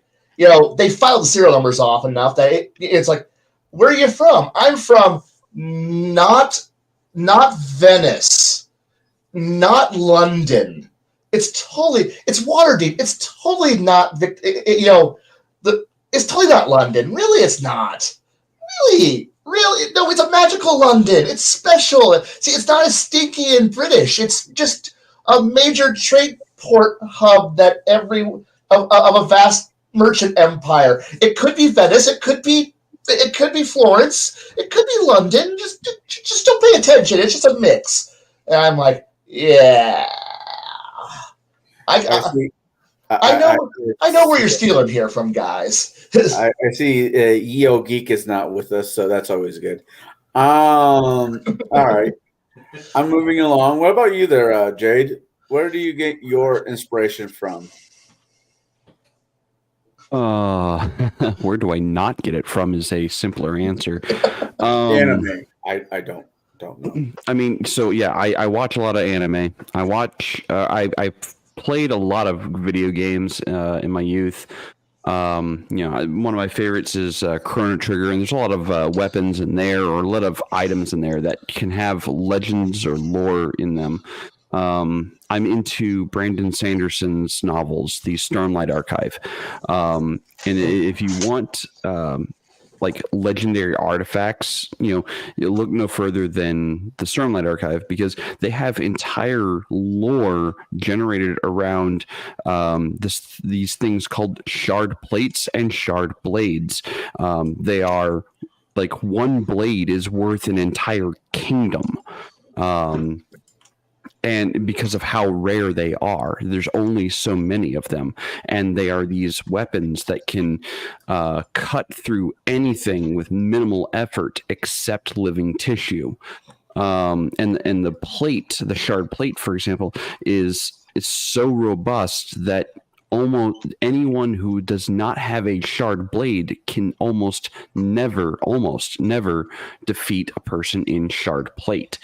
You need both plate and blade. If the two are married, both plate and blade, they are an unstoppable killing machine, but they still can't hold territory because they're only one man. So, I mean, I do a lot of reading or a lot of consuming of novels this is the first book I read for fun as a kid. This is, the great illustrated works, King Arthur, and I fell in love with Excalibur with that book. So, I mean, I've read many books, and in a lot of my fantasy genre books, there's always some kind of legendary item, some kind of thing. It doesn't have to be a weapon. It can be a cloak. If you're into the Harry Potter world or stories, you can find the cloak, the wand, and the stone. The three items of the Deathly Hallows. Those are legendary artifacts. And you can actually make your own for your own game world. It's not actually incredibly hard to do so. It just takes a little bit of inspiration. You choose a item at random. Like, I've got, a bunch of items here. I've got this box here that holds my metal dice. It's got a sword on it with I think Celtic design behind it. And, I could make this a legendary artifact in my game. You find this long, this rather short, 1 inch by 1 inch by 6 inch box. When you shake it, you hear something, but when you open it, there's nothing in there. And there could be lore associated with something like that. So I mean, and whatever you come up with for your players, there has to be a reason for it. Like, you can't just have a legendary item just to have a legendary item. What is the reason for it? Now, that's not necessarily that you need to tell your players what the reason is. They need to go out and discover that it's a legendary item. They might be going through a town and they've got this magic sword that they just pulled out of a lake. They saw it sitting at the bottom of the lake, so someone dove down, grabbed it, and brought it up. And when they get back to town, the town crier, who just happens to be a bard, looks at the blade and be like, "How did you recover that weapon? Like, that weapon was lost to the annals of history for hundreds of years. It was King so-and-so's blade. Where did you find this?" And then the party can then go, "Well, can you tell us more about this blade?" So I can only tell you stories and legends that I am aware of. If you want to know more, go to, capital city X, Y, and Z over in that direction, that other kingdom, to find out more. Need to know intensifies. Right. And actually, as Flady says, museums, can actually be a good point of interest. You go to a museum, look at all the collections of artifacts from our own history in the museum. Go to your local libraries, read, consume as much knowledge as you want or can. It doesn't even have to be in just the fantasy genre. Like in the sci-fi genre, like legendary items still play a role. The party is trekking through space and they happen across this ancient civilization that has fallen to ruin, and when they look among the many writings of this civilization, they discover this device that is said to be as heavy as a star, but 3 people can lift it. And if 3 people of the party decide to try and lift this thing, they magically can somehow lift this device that's supposed to be as heavy as a star. And they, discover it's one of 3 pieces of the engine of creation or something. Ooh, I want this. There you go. Yeah, there you go. Someone's got some gears turning there. So, I mean, it can be literally anything that you discover, or you might be on a walk through a park and you discover a bench, and the bench is dedicated to someone's memory, and you can pull that name and or even an item associated with that. But have a reason for the legend to exist in your world. Let your party discover that legend and let that legend lead to something greater. Whether it be the legendary item that can defeat the big bad guy, whether it be the legendary item that can, the only item that can take down a mad god, whatever the case might be, make it epic, make it memorable for the party, make it something that they actually want to participate with, because if the party has no buy-in to it, it's just going to become another piece of item in the loot trove that gets forgotten. That can happen. That can happen. Connell, Yes.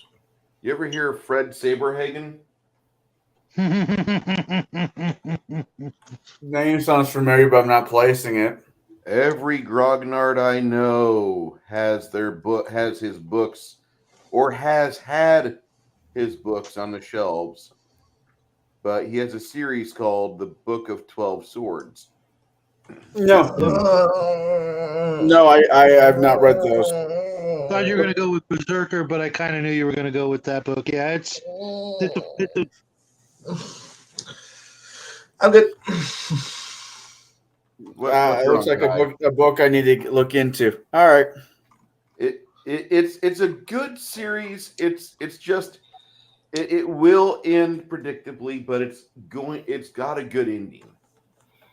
It's a multi-book version of Magical Columbo.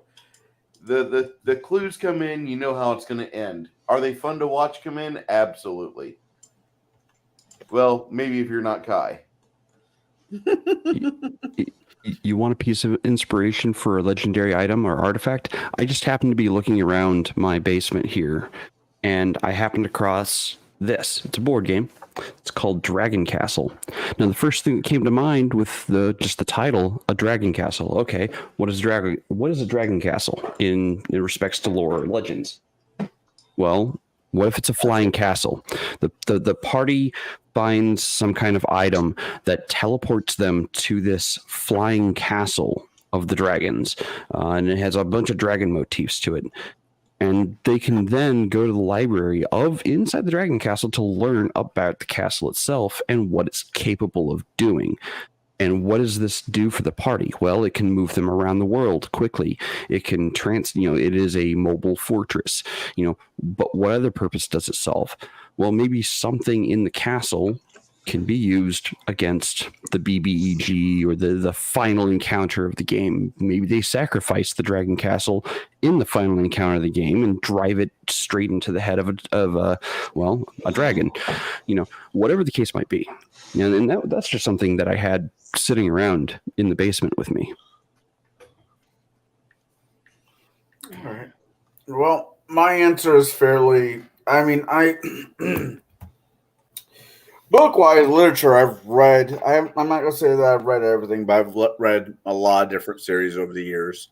Between Mark Twain to Lord of the Rings. I'm going through the Lord of the Rings right now. To Sherlock Holmes. To the opera that was turned into a book. The Ring of the Dark Ring. I can't pronounce it, and I'm not going to try. It was a funny thing about that. Tolkien was asked if the book was based off of that opera, and he said no. It was Wagner, not Wagner. Wagner. A Wagner opera that was from a Norwegian myth. I find inspiration in a lot of different places. I mean, going with the floating castle that Jay was talking about, I could think of a cartoon back in the 80s that was called Dungeons and Dragons, where the teenager, the Scooby-Doo group of Dungeons and Dragons, meets Merlin. Are you talking about Legend of the Guardians or the Guardians of the Flame by Joel Rosenberg? No, it was one of the episodes of the cartoon. It turned out to be Vinjar or whatever the fucking say his name. Vinjar. Yeah, but Merlin showed up with his floating castle. I take You'll know your foe by the white hair. Right. He has a rabbit in his arm. No, that's not hair. That's a coney. Learn how to use your words.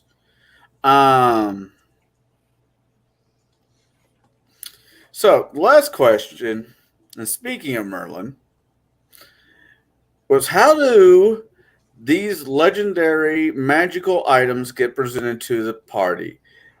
Are they found? They just happen to be laying around in some dungeon? Or does Santa Claus bring them to help, Narnia against the Ice Queen? How do they make their grand appearance? If they're not supposed to be the MacGuffin of the campaign, as you gotta get it from point A to B, but you want to make a big deal out of it. You want to leave that memory that, impress that memory that your players are going to be talking about. Like when Santa Claus showed up with a bow, a sword, and all this kind of stuff after we left the Beaver's house. How do you do that for, but you're the player? How do you guys do that in your campaign? Well, I would say that one of my favorite ways to introduce an artifact into the play is to give it to a NPC and let them wield it. Let them cause lots of devastation to the party, maybe kill a player character or two. And then when the players have become victorious, if they can be, they can collect their friends, their dead friends' ashes or what have you, and they can be like, well, we got to sell this guy's armor and weapons so we can pay for the funeral. And then, like, a shopkeeper would be like, I don't have the money for this. I'm not going to give this shop to you so you can have it for an exchange of that sword. That sword's valuable. I don't know exactly what it is. It's a relic. It's amazing. And the players would be turned on to it then. That'd be the best way, I think, to introduce an item is to have the players find Black Razor in the grasp of one of their enemies they've heard about for months. And when they finally face off, he decimates the party with him, as he should. And it takes all the party's resources, teamwork, to bring him down. If they can't, they die. Or they have to, better yet, they run away. But now they at least know the type of bite he has, what type of damage he's capable of doing. But I prefer letting I don't like artifacts being hidden. I don't like them being stowed in like treasure, like, well, this is the hammer of Agramosh.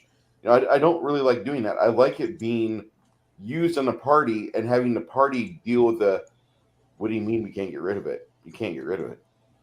They're not going to take it because it's worth more than what they have available to them. You got to figure out what it is, or you have to figure out who you could sell it to, but it will be pricey. Okay. What about you, Kai?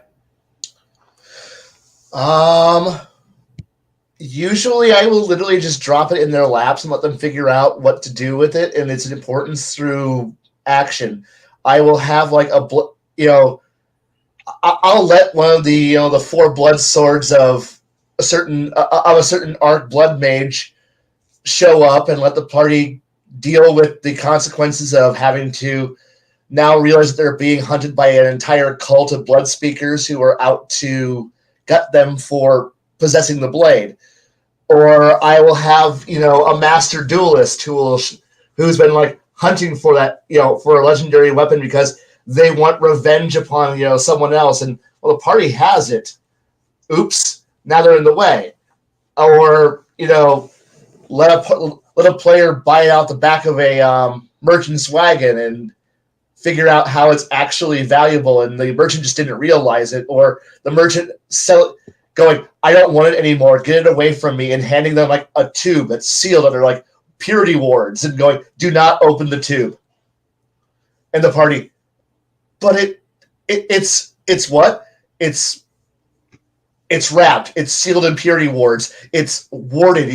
You don't want to open it. And then the party carry it around going, this guy sold it for way too cheap, and he just told us to not open the box. And, of course, you know what players are going to do? Open the box. And let chaos rage from there.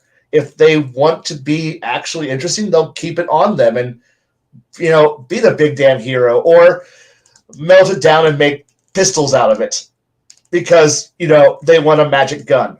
And screw the artifact. Now I'm just going to reformat it. Thank you, people who read Dark Tower and going, if Roland did it, I can do it too, right?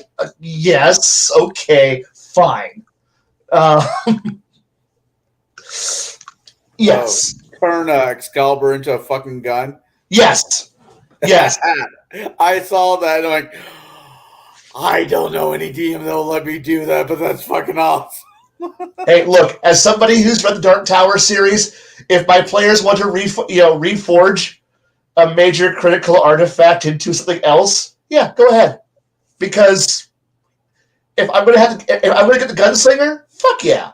Okay. If I can see where they're heading with it and go, fuck, okay, cool. But it doesn't matter. It doesn't matter. It's cool. Let it go. Let it go. And because you know what? That's what they want. And if that's what they want, sure. Go. Now they're just making their own cool magic item. More power to them. Because now I can go, that gun's got a lot more lore behind it. They're just adding to it. That's all that matters. They're just adding to it. All right. Jade? So the question is who gives it to them, or how do they get the item? Is that correct? Yeah. How is it delivered? So oftentimes it will be an item that they might stumble upon. Something I draw extra attention to. Sometimes it might be a gift from a mentor type person. Or they might go stumbling upon a side quest or something, something that's not related to the main story. It's off on a tangent, and I happen to say, hey, you know what? I want to give them more direction because they don't want to get onto the main story. They don't want to go down the path I keep trying to put ahead of them. Let's put an item in there that kind of forces their hand to a certain extent to go, oh, hey, here's this item. It relates to that over there. Maybe we should go do that, like the DM has been asking us for the 20th time. It really depends on, one, the party, what it's made up of. 2, what the main arc or story or campaign idea is. And 3, it also depends on what kind of forces are arrayed against the party. If I'm going to be sending them up against the World Eater, then I had better give them a dragon slaying legendary item, because the World Eater is a dragon that eats its own tail. Or if I'm going to send them up against, I don't know, an insane god of undeath, I'd better give them something that can handle undead. Because it's intricately tied to what the story and where the campaign is supposed to be going. If they decide, no, that's not the campaign we want to play, that's not the campaign that we're going to buy into, we'd like to change your game to what we want to do over here, and we want to do nothing with what what you have planned. One, well, thanks, for taking what I was hoping for and chucking it out the window. Now I've got to scramble to make something new. And it really depends on, again, those 3 factors. Where are they? What are they doing? What do they need to be doing? And from that, I might draw upon the lore of legendary items. Like I might throw the Black Cauldron in there, an item where you can, put bodies in, living or otherwise, and out comes undead minions by the hordes. I might put in like evil artifacts for the big bad guy to use, on a fairly regular and repeating basis until they get the hint of, oh, hey, that bad guy is really causing trouble in that neighboring country. He's building an army. He's going to invade. What do we do? Well, we could always run away. Yeah, you could run away, but you can't call yourselves heroes after that. So. All right. I kind of want to make it. My smart ass wants to say something, but I get where you're going with that. Retreat. There's valor in retreat. Not really. There is time to retreat, but if you've been, if you've known about the threat for the last 10 months and you've done literally fuck all about it, you don't have the right to call yourselves heroes. If you've just been letting it build and build and build to the point where now you can no longer handle it and you need an artifact to go handle it, that's your fault. You failed. That's why you get time. I'm going to bludgeon you with the consequences of your inaction. What about you, Shadow? How do you present the artifact or the object to the players? Is it brought to you by your favorite Santa Claus? I've done that a couple of times, but honestly, why went that way? Honestly, I really, really like the old trope of the locked away artifact in a dungeon, in a volcano, under the sea, something like that, where the party knows what they're after. That sort of Indiana Jones moment. There it is up on the freaking thing, but they know it's trapped as hell, and they've got to figure out how to get it. But of course, the entire path leading up to that is also fraught with traps and monsters and, elementals and all kinds of just, things preventing you from getting that one thing. Letting them know, ahead of time, this is where it is. It's locked away here. Are you guys ready? You think you can handle the Tomb of Horrors or whatever? And if they make it, they get it. Cool. They get a little celebration, pat themselves on the back, and then that's when this shit really gets real. Kai? What? Sorry. Jade, you get the big old thing up there. What's up? Yeah, so your artifact is locked away in a dungeon with a bunch of traps, trying to prevent people from getting this artifact. If I was the player in that situation, I would be asking myself this one very important question. why is it locked away to begin with? Should we really be going after this item? Like, will getting this item unleash some kind of absolute terror upon the world? Think of Indiana Jones: The Last Crusade, the Holy Grail. Sure. I just it's one of those things, like, if because I'm the suspicious kind of player. Like, I'm gonna be like, well, okay, they locked it behind a door of blades in a labyrinth of moves of opposition filled with minotaurs. Someone does not want anyone to get this item. Someone has done everything they can to prevent this item from leaving this location. Why? Like, that is as a player, that I go, why? You love it because this is a good book that does exactly that.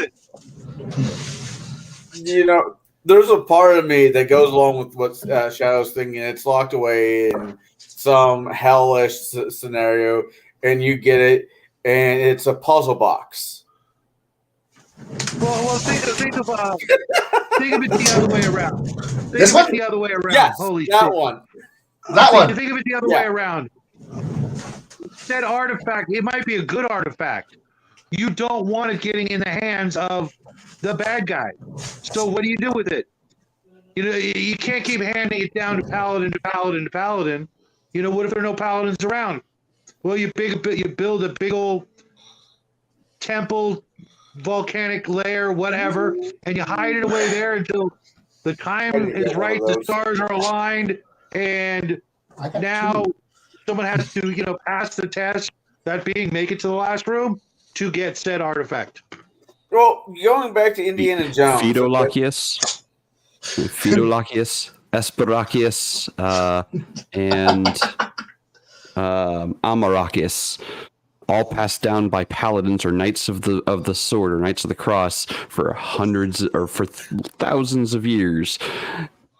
Only one of them has been broken by a Jew. No, wow, it was not broken by a Jew. Oh, it was yeah. Never mind. Never mind. I'm. Yep. Yeah, it's just a coincidence, right?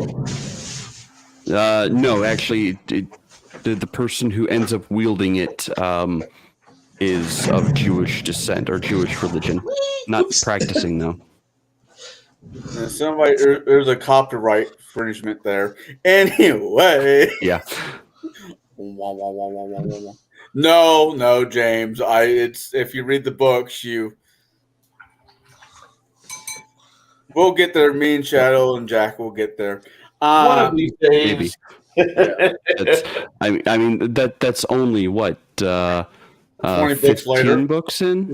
Yeah, 15 books in. Yeah. Yeah. I don't know if I can make it that far, guys. You will. I don't know. I mean, I'm 55. Yeah. We'll start reading now. Because they're good books and they're good for you. Well, they're not tapering hanging quality, okay? We'll see. Anyway, so my answer to my own question is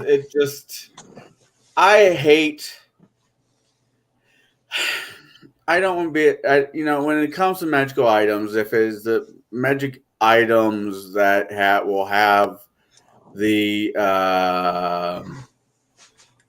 greatest resolve when it comes to the players. I hate throwaway magical items. I absolutely hate them. Part of the reason why I run 5e is 5e has kind of gotten away with the throwaway weapons. For the most part, you get a +1 and you can rocket the entire game. But how you don't forget to get Bruce in on this question. Bruce, I thought Bruce answered it. No, he answered it right out the gate. Really? Who gives the item? Yeah. Oh, didn't you, Bruce? I thought I did. Yeah, I thought you did too. My answer was I like having a if it's like a mid to late game, I want to have it to where the main or one of the main bad guys or one of the main forces right. of That's the right. antagonists is the one delivering the pain of the artifact to the players themselves. I think that's a hell of a way to do it. You have Black Riser in this game? Yes, I do. Oh fuck, I want it. Okay, we have to go find it. How do I do that? Well, just start being a badass. You'll eventually find him. And then like you have like 7 or 8 of those stupid ion stones circling your head, and that's when General Grievous shows up, and one of his lightsabers happens to cut your arm off. Have fun, kid. Well, you found him, and he kicks your ion stones too. That's kind of a bad example because if you're fighting somebody who has Black Razor, you're going to die. I'm just putting that out there. That's fine. I'm okay with that. You're the one that said I want Black Razor. Okay, well I'll give you a chance to get it. I'm sorry, you failed. It's okay, Bruce. The reason I brought it up is because I have a character who obtained it from White Plume Mountain, handed it to his son, who handed it to his grandson, who handed it to his granddaughter or great-granddaughter, who's going to hand it off to my real son, Jackie, who's singing in the shower as we speak. Was he singing? Because Sunday's only a couple days away. You don't want to know. The only way you deal with someone who has Black Razor is you get the wizard to send a rod from God, and nuke them from orbit. I have to agree. Awesome. I wish I can quote Kincaid right now on how he would deal with a wizard. I really, really wish I could quote it correctly. But yeah. Yeah.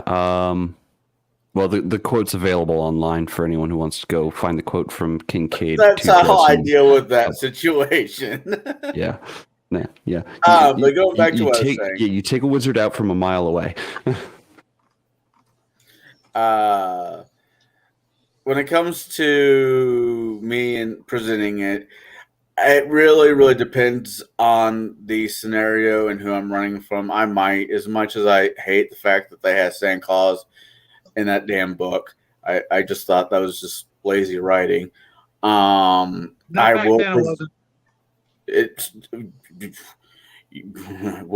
get into that later. I think there's some really cool ways to present it to make the players remember it fondly, or making it doesn't have to be out of a joyous occasion. Sometimes it could become out of great sorrow where somebody dies and the character's all messed up about it, and through his death an artifact appears. I mean, there's multiple ways of handling that, I guess. Well, that's how I do it. It really counts on the players and how much you want it to be meaningful. But if you want to just, add it as another throwaway fucking item, be my guest, that's really shitty DMing though. That's all I got for tonight. Bruce, thanks for letting me emceeing this question. One of the main reasons why I want you to MC, and I don't want you to take offense to this, Connell. You have a lot of promise. There's a lot of good that you can do. And being that you're a person that's already being put on the spot, as you are the only paid DM that I know of, personally. But yet, out of all the peers we have, you're one of them lower tiered in time and rate gamers that run games. And so the best thing I could do is have you in like an MC position to where you discuss things with people and you ask them questions and they feed you knowledge. It's going to sink in. And I think it's going to raise your game exponentially. If you look at how you run a game 5 years from now versus today, you're going to be leaps and bounds ahead of yourself. And I want you to get great at what you want to do. Dolphins. I appreciate that. Did everybody get their questions they wanted to ask tonight about folklore. If there's any unasked questions, chat. If you have anything, throw it out there. If you want us to discuss something, we've got a couple minutes. We could do that. Mm-hmm. I don't want to run out Kai's clock, but I do like to have people interact with us. I wouldn't mind. While we wait for that, David, I really did mean that. It was nice meeting you, and I hope I get to chat with you again. And yes, James L., I pay attention. I knew you better than you thought I did. I knew exactly what you were going to run, and I am looking forward to it. Sounds like a lot of fun. I actually got a question. This would be the last one. I wasn't going to ask this one because I was looking at the time. But the last question I have is, out of all the folklore out there that we've all read throughout the years, is there just one? I'm not saying a laundry list. I'm just saying one. Is there one that you try to fit into all the campaigns one way or the other?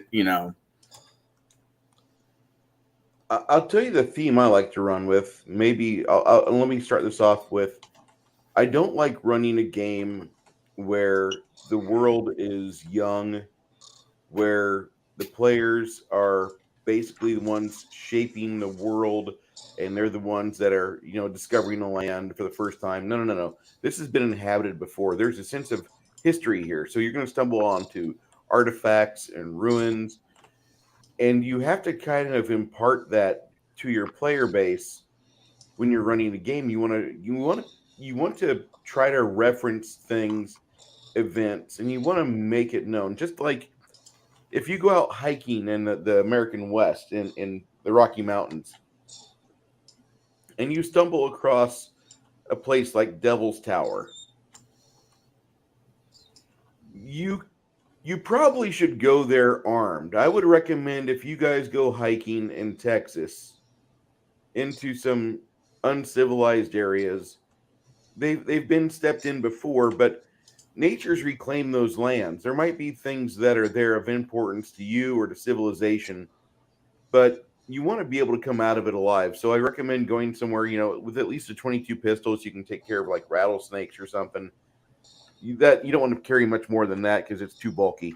But you do that, and then you'll do yourself a favor. But you want to have the players stumble across in a piece of history to where it proves that they are very, very small. In the overall scheme of things, they are very small. They are not going to be the last ones to inhabit the plane they live on. They are going to have to foster more of their kind so they can live there and hopefully at some point have their own monuments built in their honor. But you want to make the players have that scale whenever you describe that. Does that help you out? Yeah.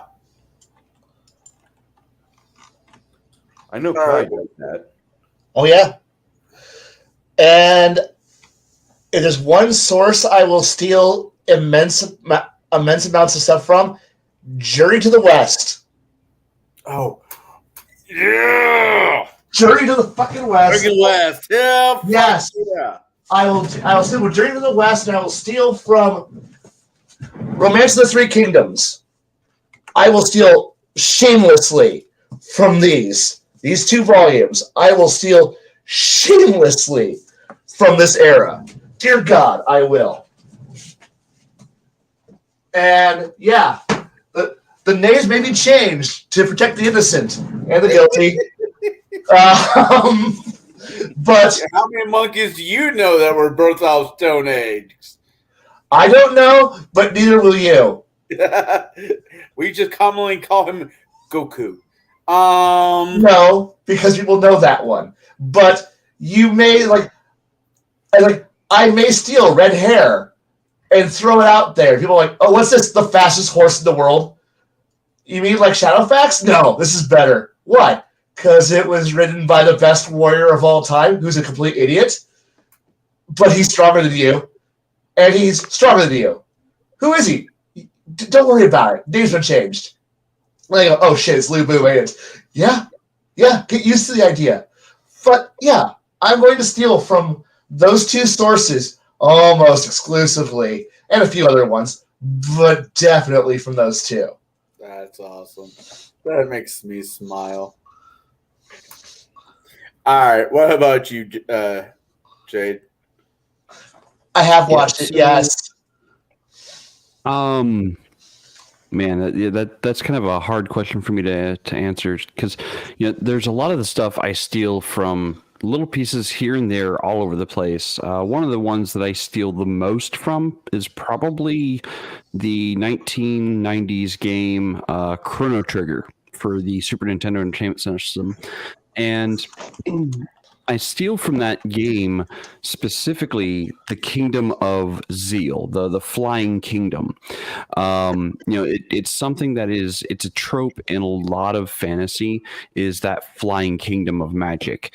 And that's the one that always somehow makes an appearance in almost every one of my games.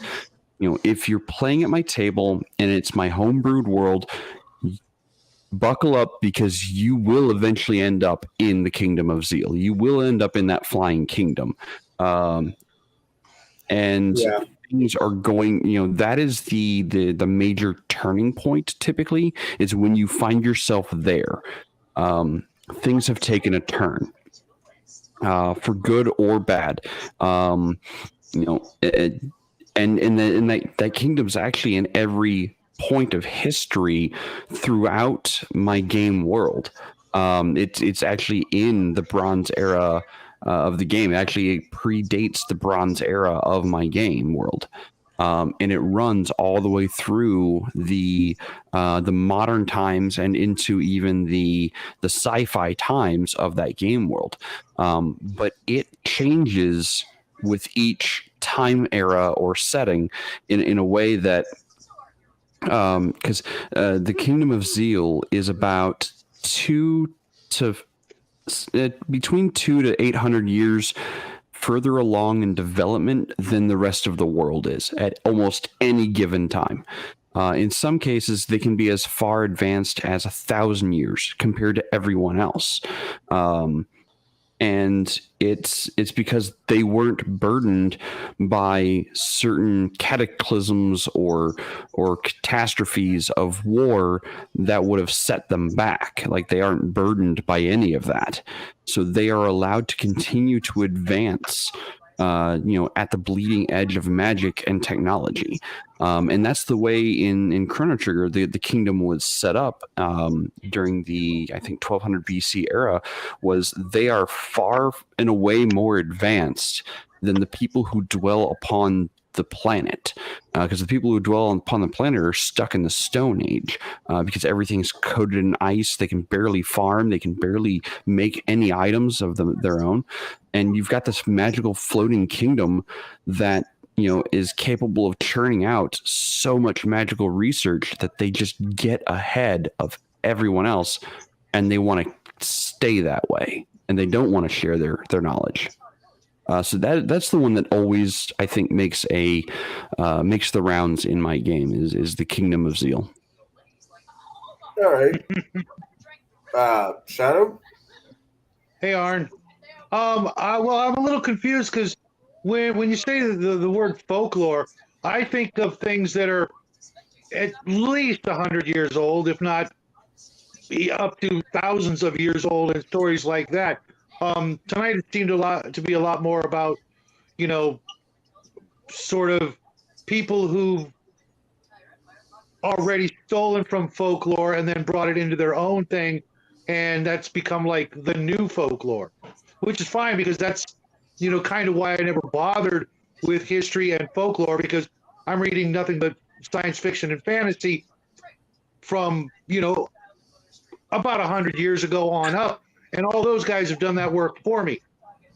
I read the classics, Burroughs and Howard and things like that, and those people did that for me, and then made new folklore for basically the past 100 years. So, yeah, I would be lying if I say nope, totally original. I've never been influenced by anything. I like to tell myself that, but I know better. We all do. You can't have eyes and ears and not be influenced by the things around you. But for the most part, it's going to sound weird, but I've said this before. I think the things that I was most influenced by, out of all the things I've ever been influenced by, was Marvel and DC comics. Their ideas of new heroes for a new era, and mind you, it covered all genres. You know, Thor and Hercules in the modern era. You've got all that. You've got aliens from Krypton to Mars, etc. You've got, you know, grim and dark, dirty, you know, Daredevil, Batman, Moon Knight, that sort of thing. You've even got Black Knight from the Defenders, and you know, characters to try to, you know, personify that paladinly, you know, way of life from Paladin from Marvel Comic, Superman, etc. Most of my biggest influences have been probably Marvel Comics when it comes to the stuff that I try to emulate and steal from. Let's face it, they've been the most successful at it than any other entity on the planet. They've made the most from all of the folklore of the past, all of the stories, all of the fantasy and science fiction. They sucked it all up and made it their own in a gigantic entity. Mind you, I can't stand them anymore. But back in the day, the 70s and the 80s and parts of the 90s, those kinds of characters were the kinds of characters I wanted to see my players become, those larger than life heroes that, you know, stole the screen and you couldn't take your eyes off of and wanted to follow their every movement. That's one of the things that I enjoyed about getting into the hobby back in the 70s to begin with. Was as a kid, I was reading comic books and, you know, of course, a little bit of the classics. I really not delved too much into it. I was 12 years old. So comic books were right there. You know, that was what I could be like this. I could be in a game where I could play one of these heroes or characters or something similar, or better yet, I can create my own world full of these kinds of people. So I did, and that's basically where I got a huge amount of my ideas. Mind you, I've moved on since then, having now read most of the classics and tens of thousands of other books. Hopefully, you guys will, you know, get that luxury as well, and just never stop reading. Just everything you can get your hands on will influence you. Maybe not today, but somewhere down the road, you'll find a use for that little piece of information that you still remember.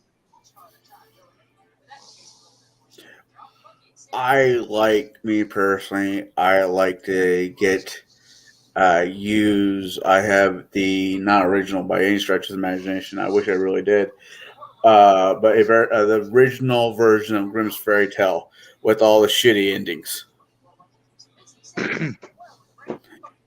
Because I might have a gloomy person point of view on, but that's kind of what life is. You got a couple really great moments, but most of it's just a really big shitty ending. And well, I so must be the exception. that is what it is, and you know, but so that's why I like to use Grimm's Fairy Tales. And for modern stuff, I mean, I was about ready to say earlier, I was going to have a depressed teddy bear give the players their stuff. He has a great big hole missing right here because he took a round because life is not all tea parties. If you don't get that reference, I don't know what to tell you, but yeah, if you do, you're awesome. Carry on, my wayward sons. Yes, indeedy. So games. Teddy. Yeah. I gotta show my daughter that episode. So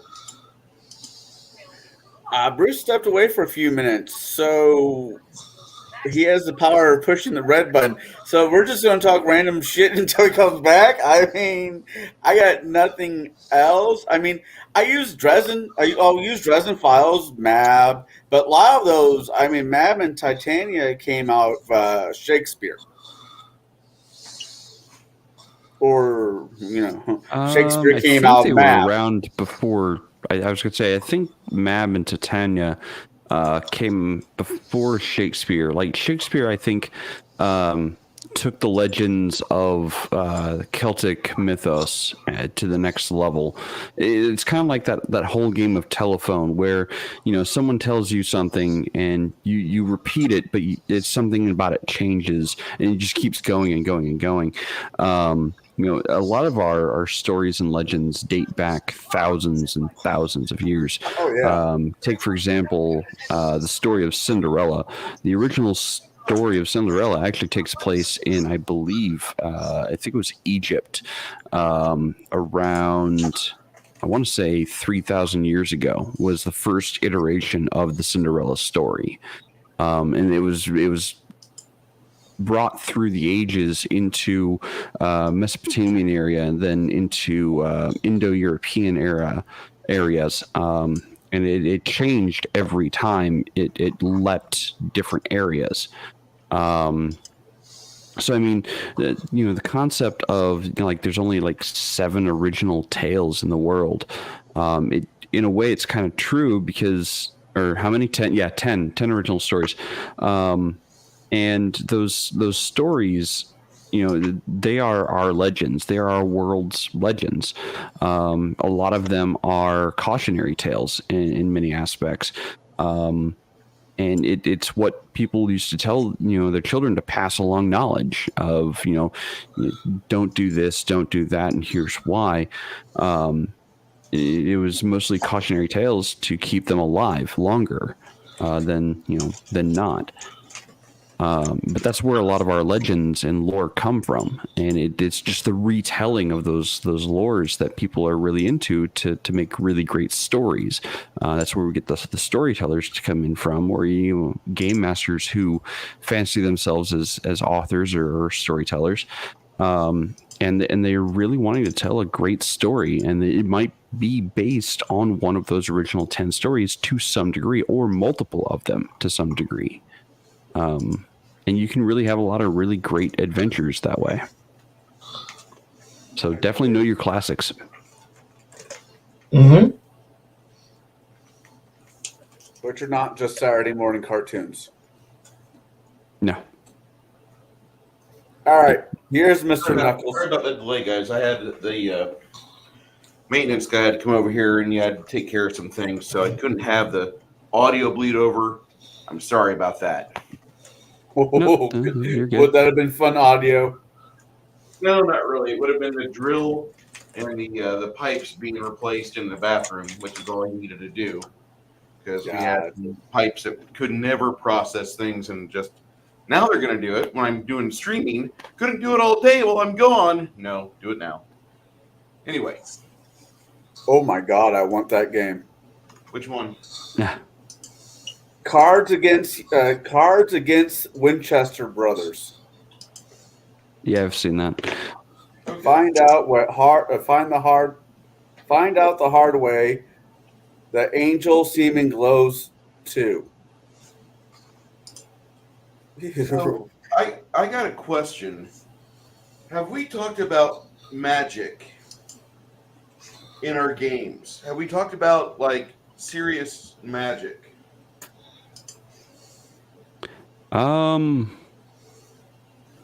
We've walked around it. Give me a second. Let me pull up the stream schedule.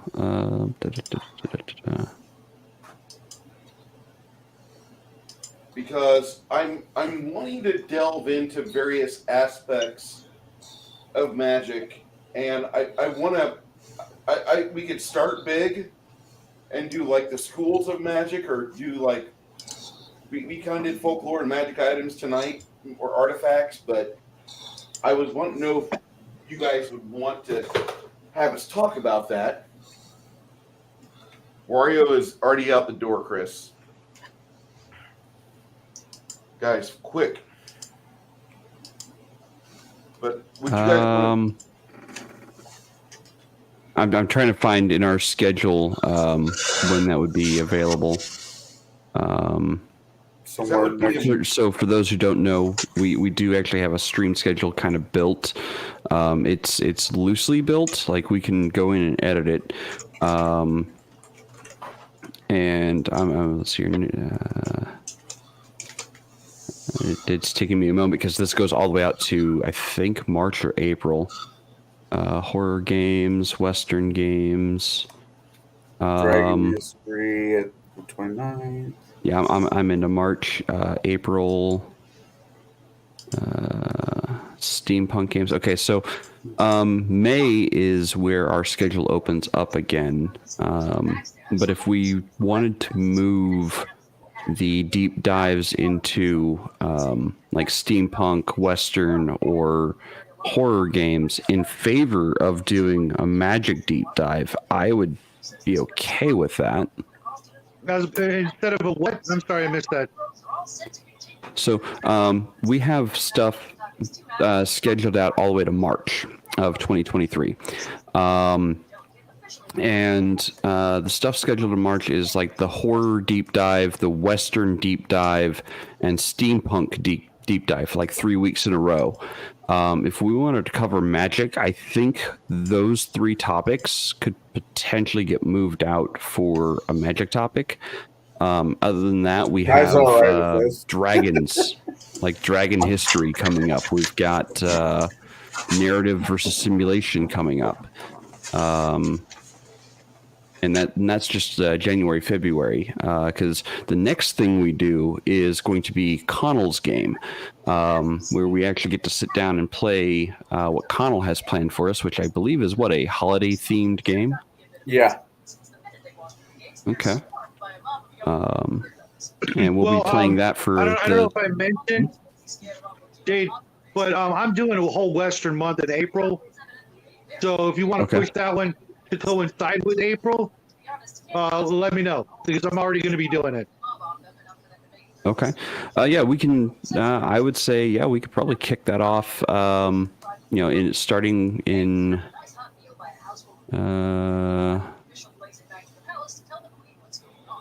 okay. Well, it would be replacing, so the magic topic would replace the Western, steampunk, and horror weeks, is what I'm saying. So we wouldn't touch on the Western, as Tablebreakers until much later. Okay, you do that. But we can talk about that in behind the scenes. That'll work. That'll work. What are we talking about next week? Next week is Connell's game. Ooh. Yep. It's December. It's starting to look a lot like fuck this. I hate this time of year. Oh, be quiet. You love Mariah Carey. You're so happy to hear her for 45 Dude, days. How do you hate Christmas? You have a daughter. How can you do that to her? I don't do anything to her. I don't do anything. Well, you She deny hates her the Christmas. magic. She hates Christmas as much as I do. Oh, dear God. Sorry, Christmas used to mean I'll pray something. for you. Christmas used to mean something until the 80s, I guess. So you're just going to give up and let them have it? Dude, it's been bought, sold, returned, and bought again. Not in my house. Well, that's All cool. right, guys. Anybody here have anything to say before we exit this stream with our wonderful panel and our chat, which has been on fire for most of the entire time? And I got to say again, thank you, Hungar the Strawberryan. That was kind of you, sir. Appreciate it. Get well soon, bud. Yeah. Won't stick your dick in the toaster? Don't do that. I like him too much. Good night, everybody. Good night.